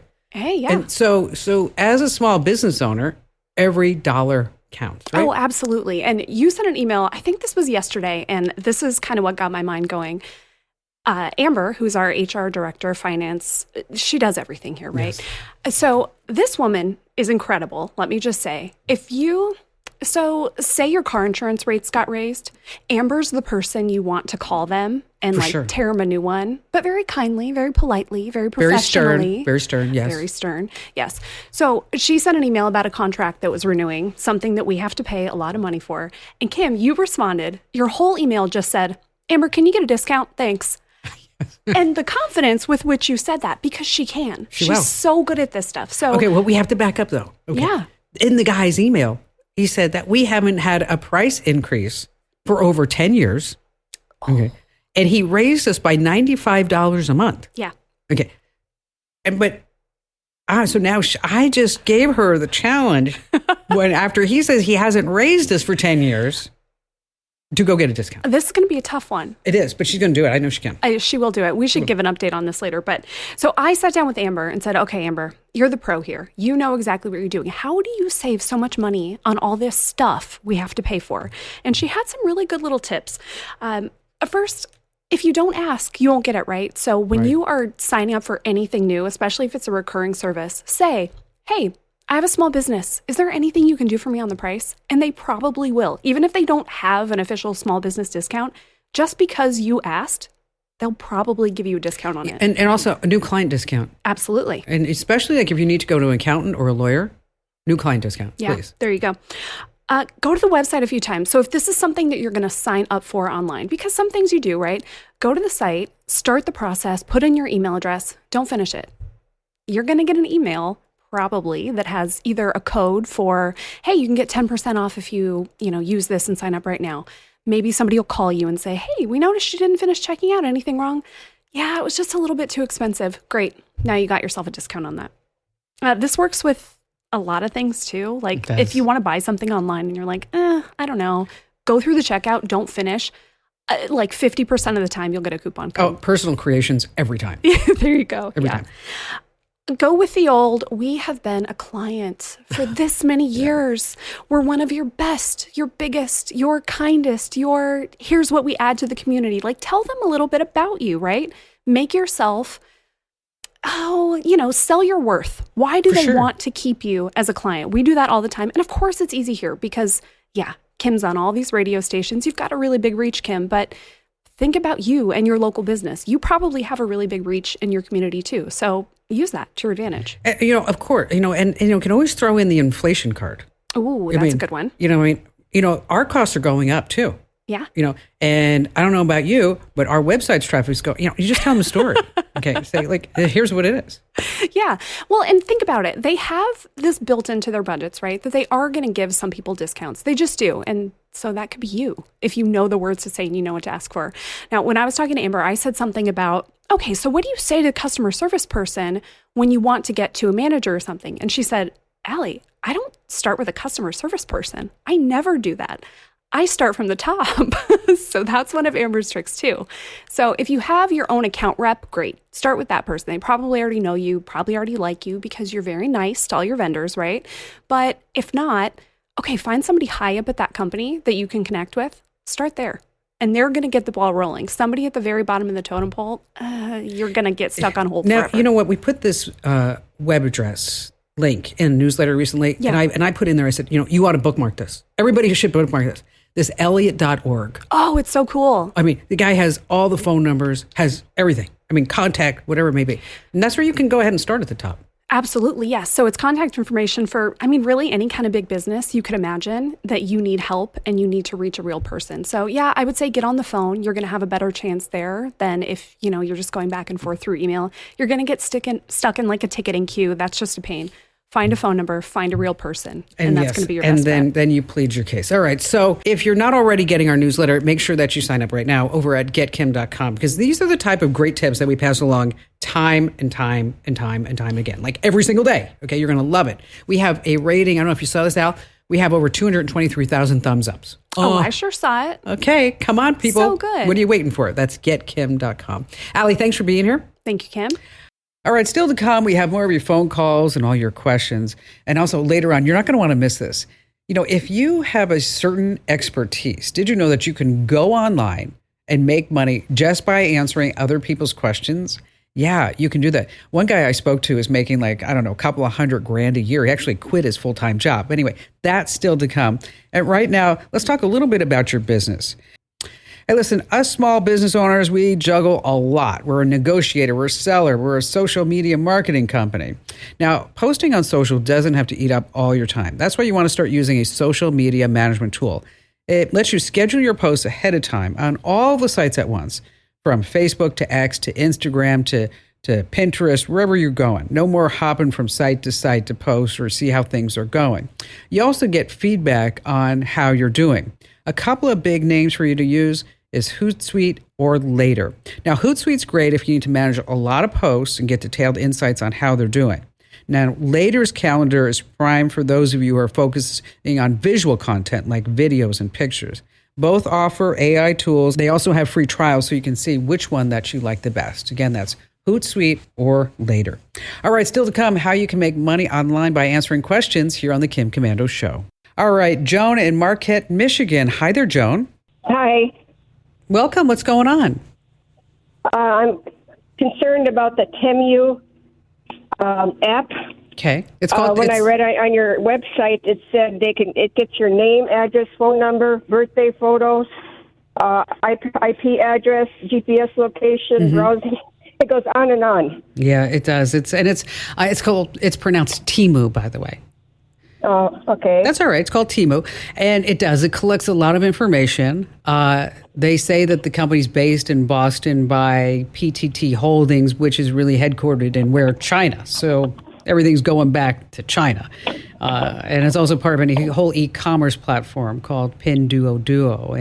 And they gain access to everything that's on your phone. So if you put Temu on your phone because you want to save some bucks and buy some cheap junk from China, that you can do that.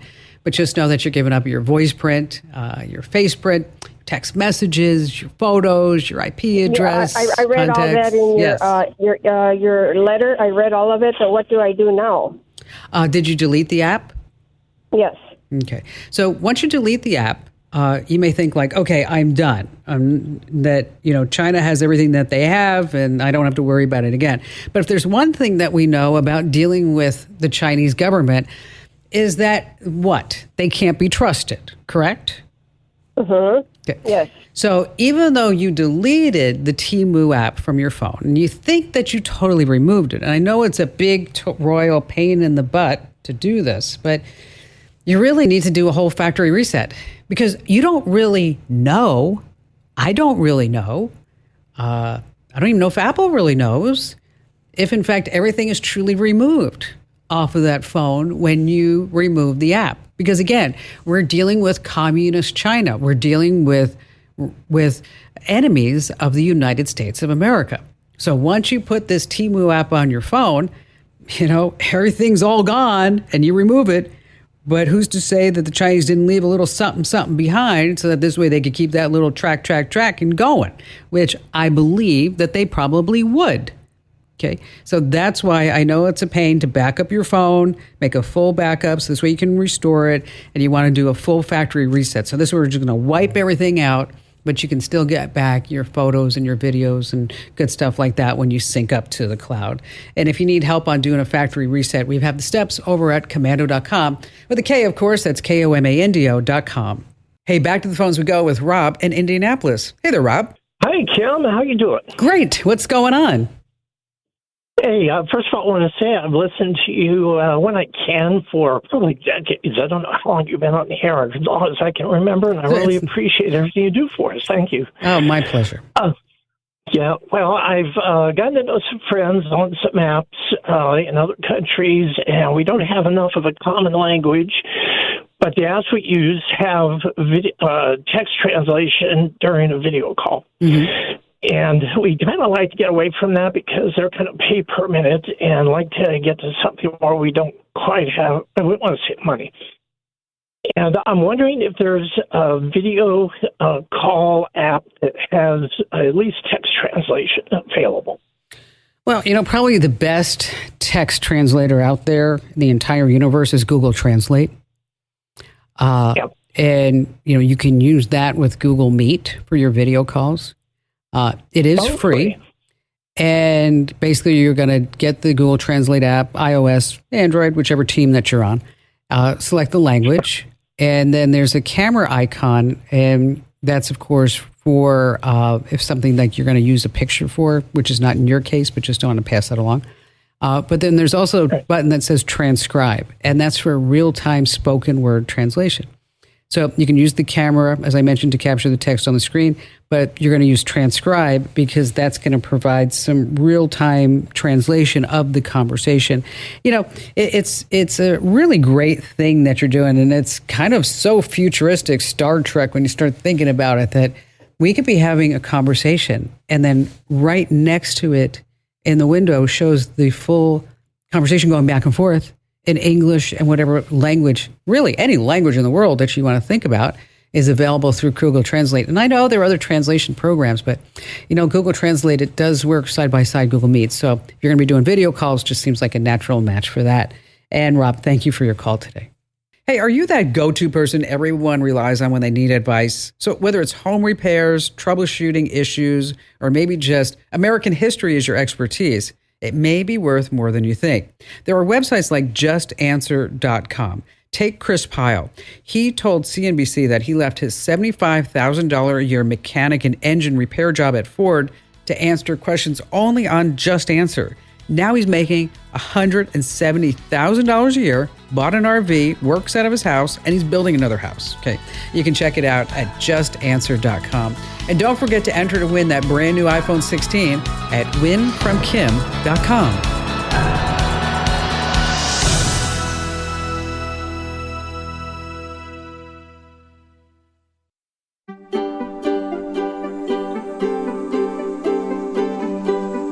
Thanks for listening to the Kim Komando Show. Here's Hour 4. I always like to start with something really fun and interesting. And if you're looking for your online love, should your phone come between you and that perfect soulmate?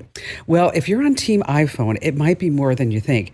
A new survey from All About Cookies reveals that almost a quarter of all iPhone users see dating someone with an Android as a total deal breaker. Yeah, they're that picky. The biggest turnoff are those green bubbles when you're text messaging. Oh my gosh. Yep, no one's green with envy for an Android. Oh, but I love you. Don't you worry about that. Hey, you better buckle up, Buttercup, because I am here to help you stay tech ahead So this way you're never left tech behind. And that's my job as America's digital goddess. I'm Kim Komando, and you just tapped into the biggest show, the most trusted show. And you can find my award-winning show on over 420 top radio stations throughout the United States. And of course, as you know, I'm streaming in your favorite radio app. And you can now get the Kim Komando Show as a podcast. Yes, just search for Komando with a K wherever you get your podcasts. And a big hello and salute goes out to all of our listeners on the American Forces Network Radio, reaching over 375,000 U.S. service members all around the world. Now, great sponsors help to make the show possible. And you know the deal. I always negotiate these fabulous money-saving deals with all of our sponsors. And to get the links and the promo codes that you need, just go to one spot. That's komando.com/sponsors. Alrighty, every single day I dive into at least 35 different sources to make sure that you and I know exactly what's happening in the tech world, because it's just all over. And here are the top 5 things you need to know about right now. And for most of America, if you turned on the news, everybody was talking about hurricanes this past week. But here's something that's really crazy. The best hurricane tech forecasting tool, one that could have saved so many lives by giving advanced warning of the hurricane's path, it's not available to the public, and you're not going to believe why. For the last 4 years, NOAA, that's the National Oceanic and Atmospheric Administration, used hurricane forecasting tools that surpassed all others for accuracy. It's called the HCCA model, and it was developed using our tax money. But our government licensed this powerful tool to a private corporation. Now, it's just a scandal that neither the National Weather Service nor the National Hurricane Forecast Center can get this data. Would it have saved lives? Absolutely. And the answer is yes, especially, with Hurricane Helene and then Milton. All right, moving on to number 2 of our 5 things that you need to know. Let's talk about license plate readers. It's been a real advantage for law enforcement everywhere, catching drunk drivers, stolen cars, and road ragers. But what it's also being used for is going to make your blood boil. This is precisely what privacy advocates have warned about for decades. License plate readers are now using AI software, and it's being used to read bumper stickers. Yeah, you heard me right, bumper stickers. From Trump vans to pro-abortion, Harris wallets to pro-gun owners, these cameras are creating a searchable database that, without a doubt, it's going to link the owner of the car to their political views. And if they happen to be able to see your front yard, well, they're going to also record any political yard signs you have. Wired.com reports that anything that these cameras can see, they will record, even Christmas decorations. And if you don't have any, the government's going to figure out what it thinks that means too. All right, moving on to number 3, let's talk about the election. Candidates are pulling out all the stops, asking for donations in any amounts, even as little as $5.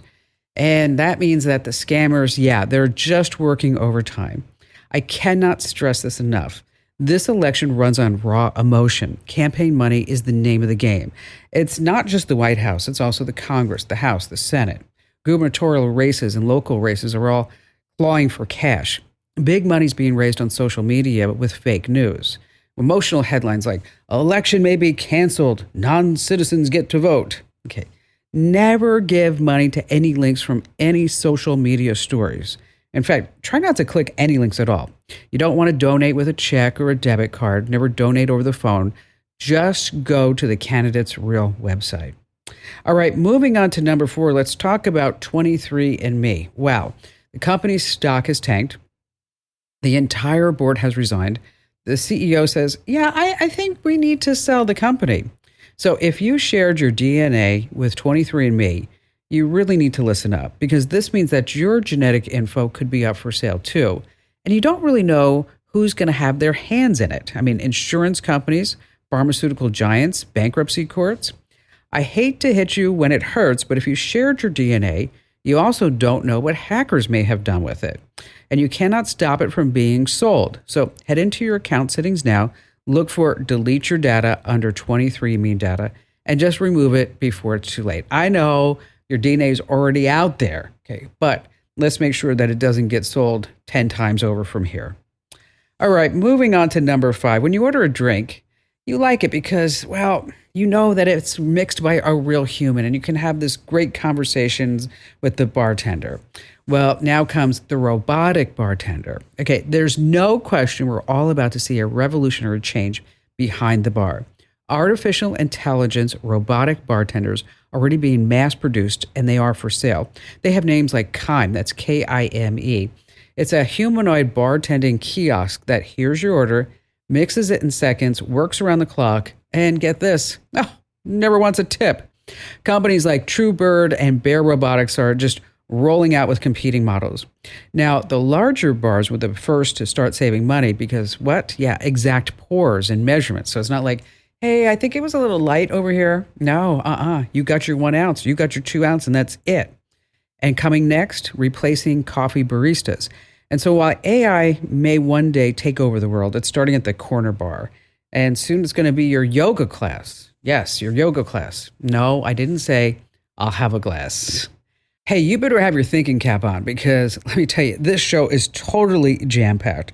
We're going to talk about how you can watch free movies online legally, how you have to check a special report for any mistakes because it's tracking all your data and you don't want your bad data, mistaken data out there for anybody just to buy it. All the times that you need to change a password, and if a medical claim was ever denied, you need to take this next step. And of course, we have all of your great phone calls, and you have me, Kim Komando. Okay, I want you to go here, winfromkim.com. Go to winfromkim.com. I'm giving away a brand new iPhone 16 Pro with Apple Intelligence. No purchase required. Just go to winfromkim.com. All right, you have to get at least one issue of my free newsletter, but you're going to love that. Go to winfromkim.com. Once again, winfromkim.com. All righty, let's see. How about we start with Robert in Atlanta, Georgia? Hi there, Robert. I'm good, Kim. How are you? I'm great. What's going on? I really love your show. I really started getting your email blast, the current, recently. I learned a lot of good stuff off of there, so I'm glad I'm on that now. So I'm learning a little bit. Awesome. Good. So I'll preface this by saying she's got a 16-year-old Facebook account with 2 businesses on there. She's in many groups, got a lot of friends, and she really wants that main account back, even though I have started her another one just so she could be in contact with some of her groups and friends and put another business page up there. But she was hacked in May, okay, and then she got hacked again about 2 weeks later. And all they did was just send her a little notice that said, you've been hacked, change your password. So she did. But then about 2 weeks later, she gets a notice that says, you've been disabled, suspended. No notice, no reference number, no nothing. And so we went through the normal hacking things that Facebook gives you. And every time we wanted to get a reference number to try to get back in, it referenced somebody else's email or somebody else's number. It's such a nightmare. So it is. It was a nightmare. It's just bad.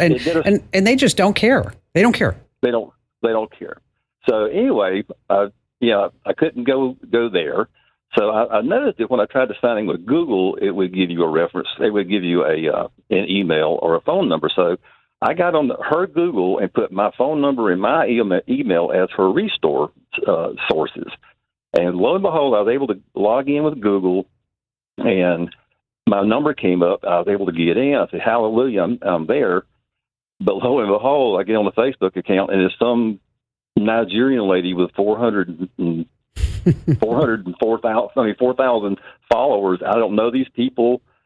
And so since I was in there and it was now my account, I just immediately changed the password and deleted it. I said, this is not going to do me any good anyway.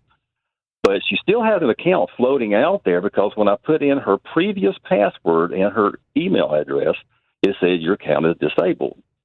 But what's really funny was that account that I pulled up has her Facebook name and her email address, and they're posing as her. Well, yeah, So, and then that's what they do. That's why they take over the accounts, so that this way Right. they can scam all your family members and friends, and then they can post sad puppy pictures, right?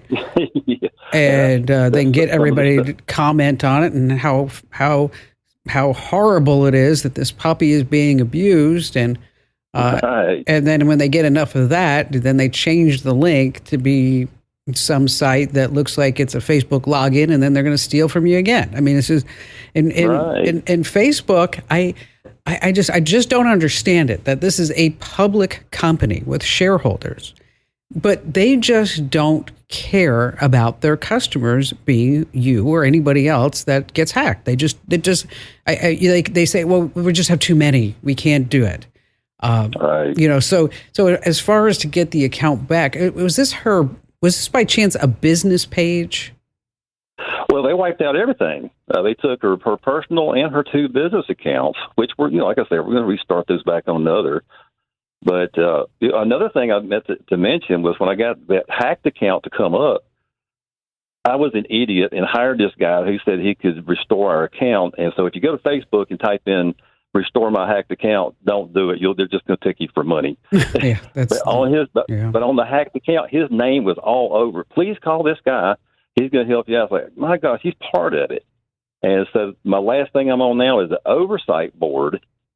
And that's supposed to get you into, and that's actually a meta site. Yeah, it is. Oversight board. But it wants you to reference it wants you to put in a reference number.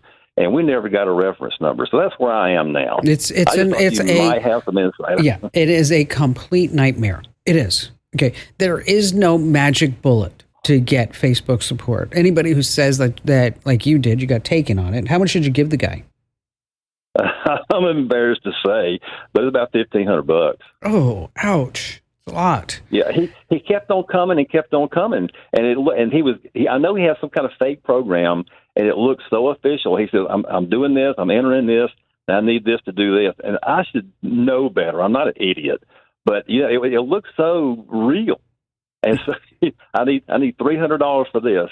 Like, I've already up far enough, and then he finally wanted another $300. I said, I'm done, buddy. I said, I know I've been taking like crazy. Enjoy your pizzas and hamburgers or whatever. Whatever else that you got. It's probably in India. That's like a year's salary. Right. Okay, so a couple of things you can do is that the Facebook, they do give better attention to a business account than a consumer account. That Facebook oversight board, yeah, I don't know if you can just make up a reference number, and just throw it in there because you got to fill out that field, and then see what happens and include any screenshots of anything that you've seen. There have been cases where in order to get an account back, what the person does is that they go to a small claims court and they file against Facebook. Because what that does is that gets you in front of their legal department. Yeah. And I have heard of some success in people doing that. But I think there's a bigger lesson in here for all of us. And what that is that, we can't be reliant on these big social media companies to feed our business and to feed our families, because they're all about collecting your data and selling you targeted ads. That's what they do. Okay. That's how they make their money. Any piece of data that is out there, like for example, Consumer Reports recently said that, they answered that question. Is Facebook listening? Because whenever I talk about something, it seems like I see ads about it on Facebook. And they came back and they said, no, Facebook is not listening. They're not listening. What they're doing is they're buying data from 48,000 companies who are listening. So, yeah, those apps that you have on your phone that you don't pay attention to because nobody reads the terms and conditions, yeah, they're probably listening. So go back to that oversight board, see what happens, and maybe you go into a small claims court. Maybe that might work, or you just cut your loss and you just keep going on. Robert, thanks for your call today. Okay, you may see online that if you buy the Meta's Oculus Rift VR headset, that you get tech support for Facebook in case your account ever gets hacked. Okay, that used to be the case, and it worked for a couple of months, but it doesn't work anymore. Just passing that along. All right, let's talk about your medical claims. If they ever get denied, of course, you're going to be sitting there with a big bill, and you're like, well, how did this even happen? What did I do wrong? Well, you can take action if you know this secret trick. Did you know that your insurance company must provide details on why your claim was denied if you ask for it? This info, called your claim file, yeah, that's what you need to ask for, your claim file, includes all the emails, call recordings, and also medical records. So if you want to challenge the denial, you'll need it all. Now, ProPublica has a claim file helper on its website, so this way you can just request it easily. You just answer a few questions. It creates the PDF request letter for you, and your insurance must respond within 30 days. And ProPublica can also follow up to make sure that you get your file. Now, some folks have found that denials were due to cost cutting or just plain mistakes. So you need to know your rights.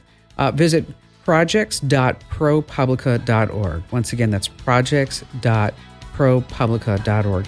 And if you ever need that address, you can just use the search tool over on my website. That's komando.com. Coming up in just a few seconds, how you can watch movies for free legally on the web here on The Kim Komando Show.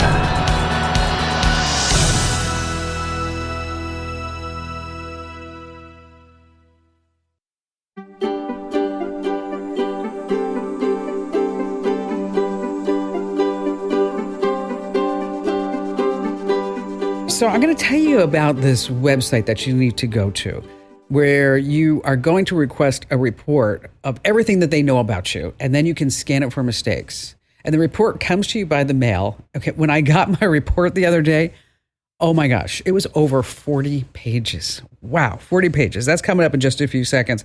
And also later on, the most important times that you need to know to change your passwords. And before we get to that, and your phone calls, do you remember when ditching the cable saved you a lot of money? Not so much, because then we started paying for streaming services like Amazon Prime and Netflix and Max, and then you have Apple TV. Okay, it costs over $110 a month, $20 over last year with even more ads. That's the average. Now, I don't know if you've tapped into it, but YouTube actually has a bunch of free movies.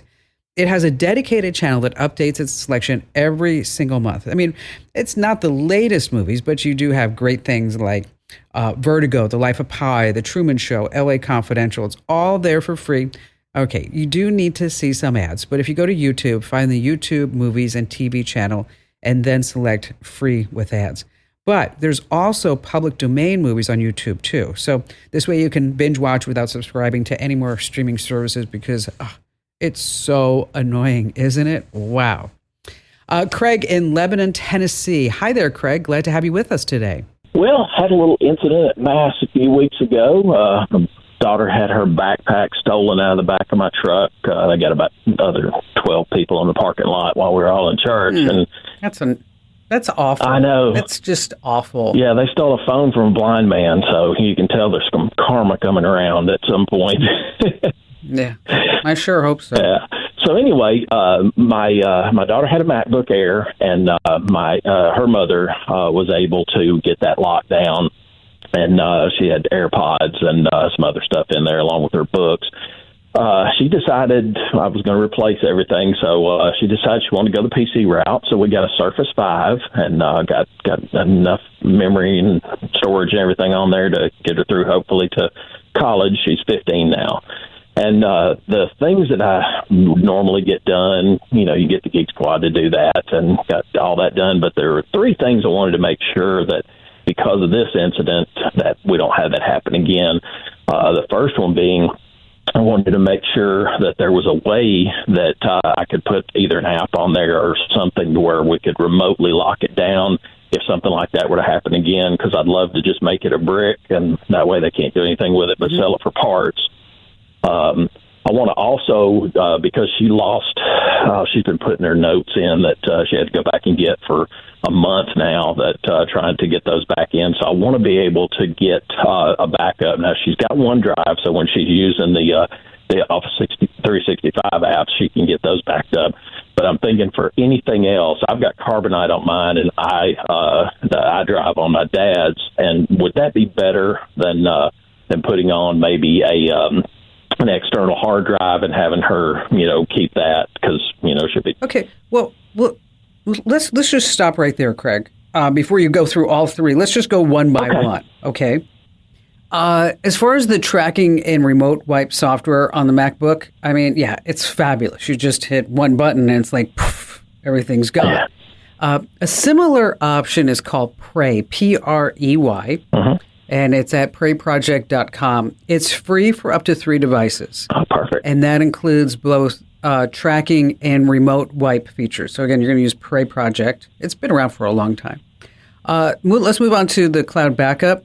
Is Carbonite, like you mentioned, they've been around for a long time. They've kind of focused more on enterprise, and that's where they've kind of pointed that ship. And we use and recommend iDrive here. I know Carbonite, they were a sponsor of the show for, I think, like 10 crazy years. Yeah. But then they told us they were getting out of the consumer market business, and then that's when we picked up iDrive. And it'll back up everything, and it's use my name, Kim, you save like 90% the first year. It's about $8 a month, so that this way everything aside from 365 is also backed up. Like, her photos or movies or whatever else she may be doing on there, that she's not going to come to you and say, Daddy, I just lost everything, because that's heart-wrenching. I know that is.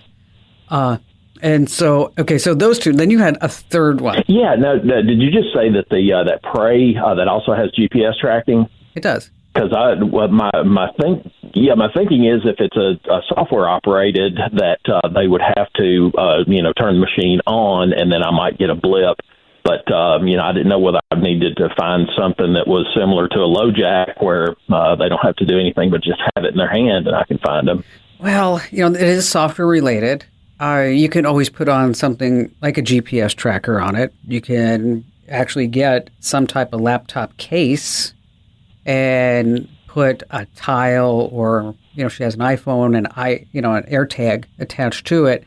But thieves are so keen to them right now. I would just assume that they're going to turn it on, and whoever they try to sell it, it's going to be turned on to even see if it works. So I don't think that's necessary, is to put a type of LoJack on that. Okay. And then you had a third? You said you had three things? I've counted number 2, and I'm blonde, but let's get to the third one. Okay. Yeah, that was it was the making sure to get Pray, and then also the backup, and then the GPS tag it. Okay, perfect. Well, one thing that you might want to check, and with the Apple serial numbers and stuff, I'm sure you filed a police report, and yes, there are some cases where these things do come back at some point, but it's just horrible. You're in church, and you don't want to take everything in with you. I mean, I do that myself when I go to Mass. I leave my phone in my car because maybe I shouldn't say that. No, I go to Mass and I take my phone with me into church, always, 100%. Ugh, what a nightmare. Greg, thank you for your call. Oh, and speaking of data broker sites, yes, there's one called LexisNexis. It's a company that knows more about you than you know about yourself. It's this massive data broker that collects information all about you, your financial history, your jobs, your location, everything. Then all this goes into your LexisNexis consumer report. You have one, you probably just didn't know it.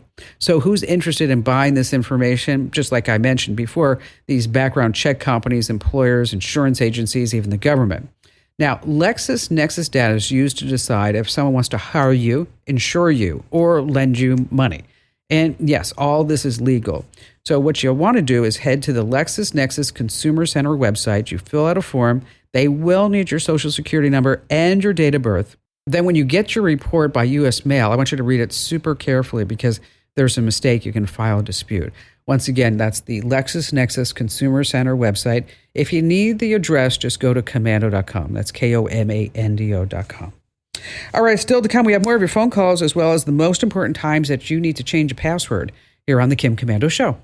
Let's see, Robert in Wilmington, North Carolina. Hi there, Robert. Well, hello, Kim, and thank you for taking my call. You betcha.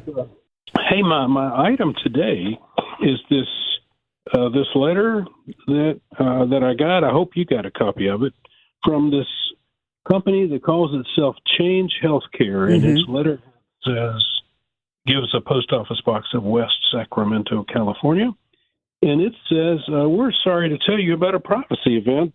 We represent some doctors and some healthcare plans and health insurance." It was, this is a big data breach. It happened actually last February, and it affects 1 in 3 Americans. The total is, I think it was like 110 million individuals. It's a massive data breach. They got names, they got addresses, they got dates of birth, medical records, insurance details, payment information, social security numbers. I mean, they got the whole kit and caboodle. You get my drift? Okay, everything. So apparently you were part of that data breach. That's why they sent you a note in the mail, and they're telling you that you can get free identity theft insurance for a while. Even though I've never heard of this company. Well, you may have never heard of this company, Robert, but this is a huge outfit. They do a lot of the back end processing. So you may be familiar with your local hospital name or your urgent care or even your dentist. They do a lot of things. They do payments, patient billing, your pharmacy benefits. If you had an x-ray, they were probably involved with that. If you're on Medicaid or Medicare, they have a whole division for claims management. They do other types of back-end processing that I don't even know if I would fully understand. Okay. So and IDX is a well-known outfit, and they're okay to do that. Exactly. So if you were part of the Change Healthcare data breach, as I mentioned, 1 in 3 Americans are part of that. If you were part of that, then they're going to be offering you some free identity theft services, so that this way, if somebody tries to pretend that they're you, that they're going to get blocked and you're going to get an instant notification. Now, here's the deal. We're talking about your medical records. And so you really need to pay attention to anytime you get anything about this explanation of benefits, that you really look at it and say, oh, yeah, that really was me. Or you call them up and say, no, that wasn't me. Because with medical theft of your records, that becomes a big red flag. Because let's say, God forbid, you need a new hip.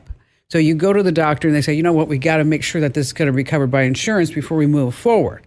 And then you go to get the new hip and they say, sorry, it's not covered because you already got 3 new hips. And you're like, no, I only have 2. And they're both the original ones that I've had forever. So that's why I make sure that you look at any explanation of benefits and do sign up for that free ID theft insurance, because you know what? It's such a nightmare. It seems like every other day there's a new data breach, but this was a big one again, as I mentioned. Robert, thanks for your call today. So many data breaches. It just never stops, right? Just never stops. Stephen in Austin, Texas, you're up next. Good afternoon. How are you doing today? Wonderful. What's going on? Oh, just very glad to talk to you. Just got a couple, actually one simple question here. I'm somewhat frugal, so I'm looking for an inexpensive, cheap way to know if my garage door is open or closed. If I'm leave the house and 2 minutes later and I think, oh, did I shut the garage door or not? And so I'm looking for something that I can look at my phone and it'll tell me doors closed or doors open. Mm-hmm. And I'm kind of a tightwad, so I don't want to spend you know a what? lot of money. I heard you say you're cheap, and now you say you're a tightwad. I mean, gosh. Well, actually, those are bad words. Frugal is better, I think. Yeah, frugal's good. Cheap is also that. You're cheap. Okay. Well, So I wear the label proudly, but just looking for some simple way that I can look at the phone and say, probably the cheapest way is for you just to look with your eyeballs before you drive away. Okay. Well, I've done it a number of times. Just to go, I better drive back around, go down the block, and come back and see if the door's closed. I totally am with you, because sometimes it's like I do that same thing. I'm like, gosh, I left so quickly. Is the garage door closed? I better go make sure and see. But I can get on my phone and I can look at something called the MyQ Garage Door Hub. And it's a smart garage door. And what it does is it works with most garage door openers, and it's very reliable. As I mentioned, I have it in 2 places. Actually, I have it in 3 places now that I think about it. And it does exactly that. You can look on your phone. You can open and close your garage door by looking at your phone. If somebody needs to get into your house, you can open it. You can leave it open for a certain period of time.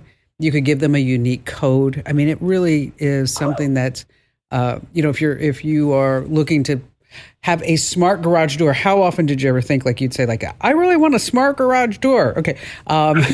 Is that you're not changing the garage door. You're just changing a little mechanism with it. Again, it's called Chamberlain MyQ. It's the biggest, is the best one that's been around. They're priced around $50. Okay.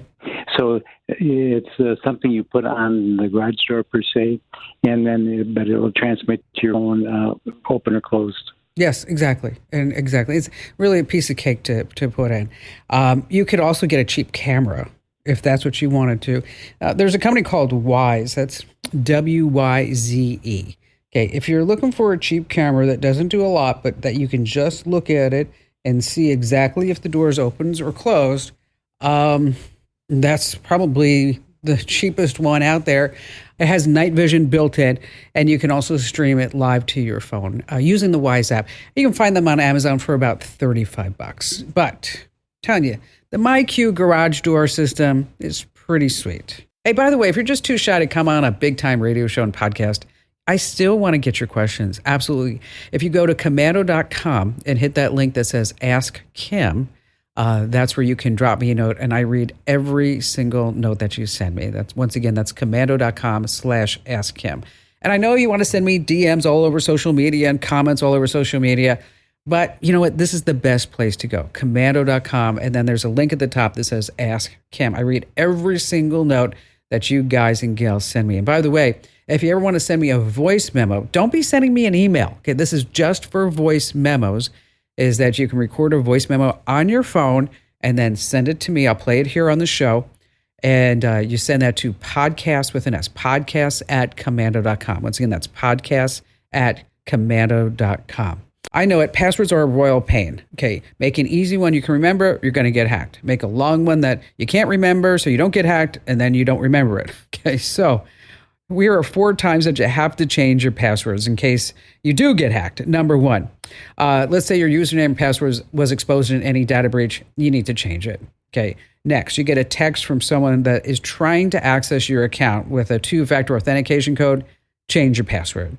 Maybe you fell for some scams or a phishing scam. Again, change your password. You shared a password with credentials to a password manager that you have with someone that wasn't the best idea. Yeah, you need to change your password, okay? Just remember, change your password at least 12 to 16 characters. And don't forget to enter to win that brand new iPhone 16. Go now to winfromkim.com. Once again, that's winfromkim.com, and thanks for listening.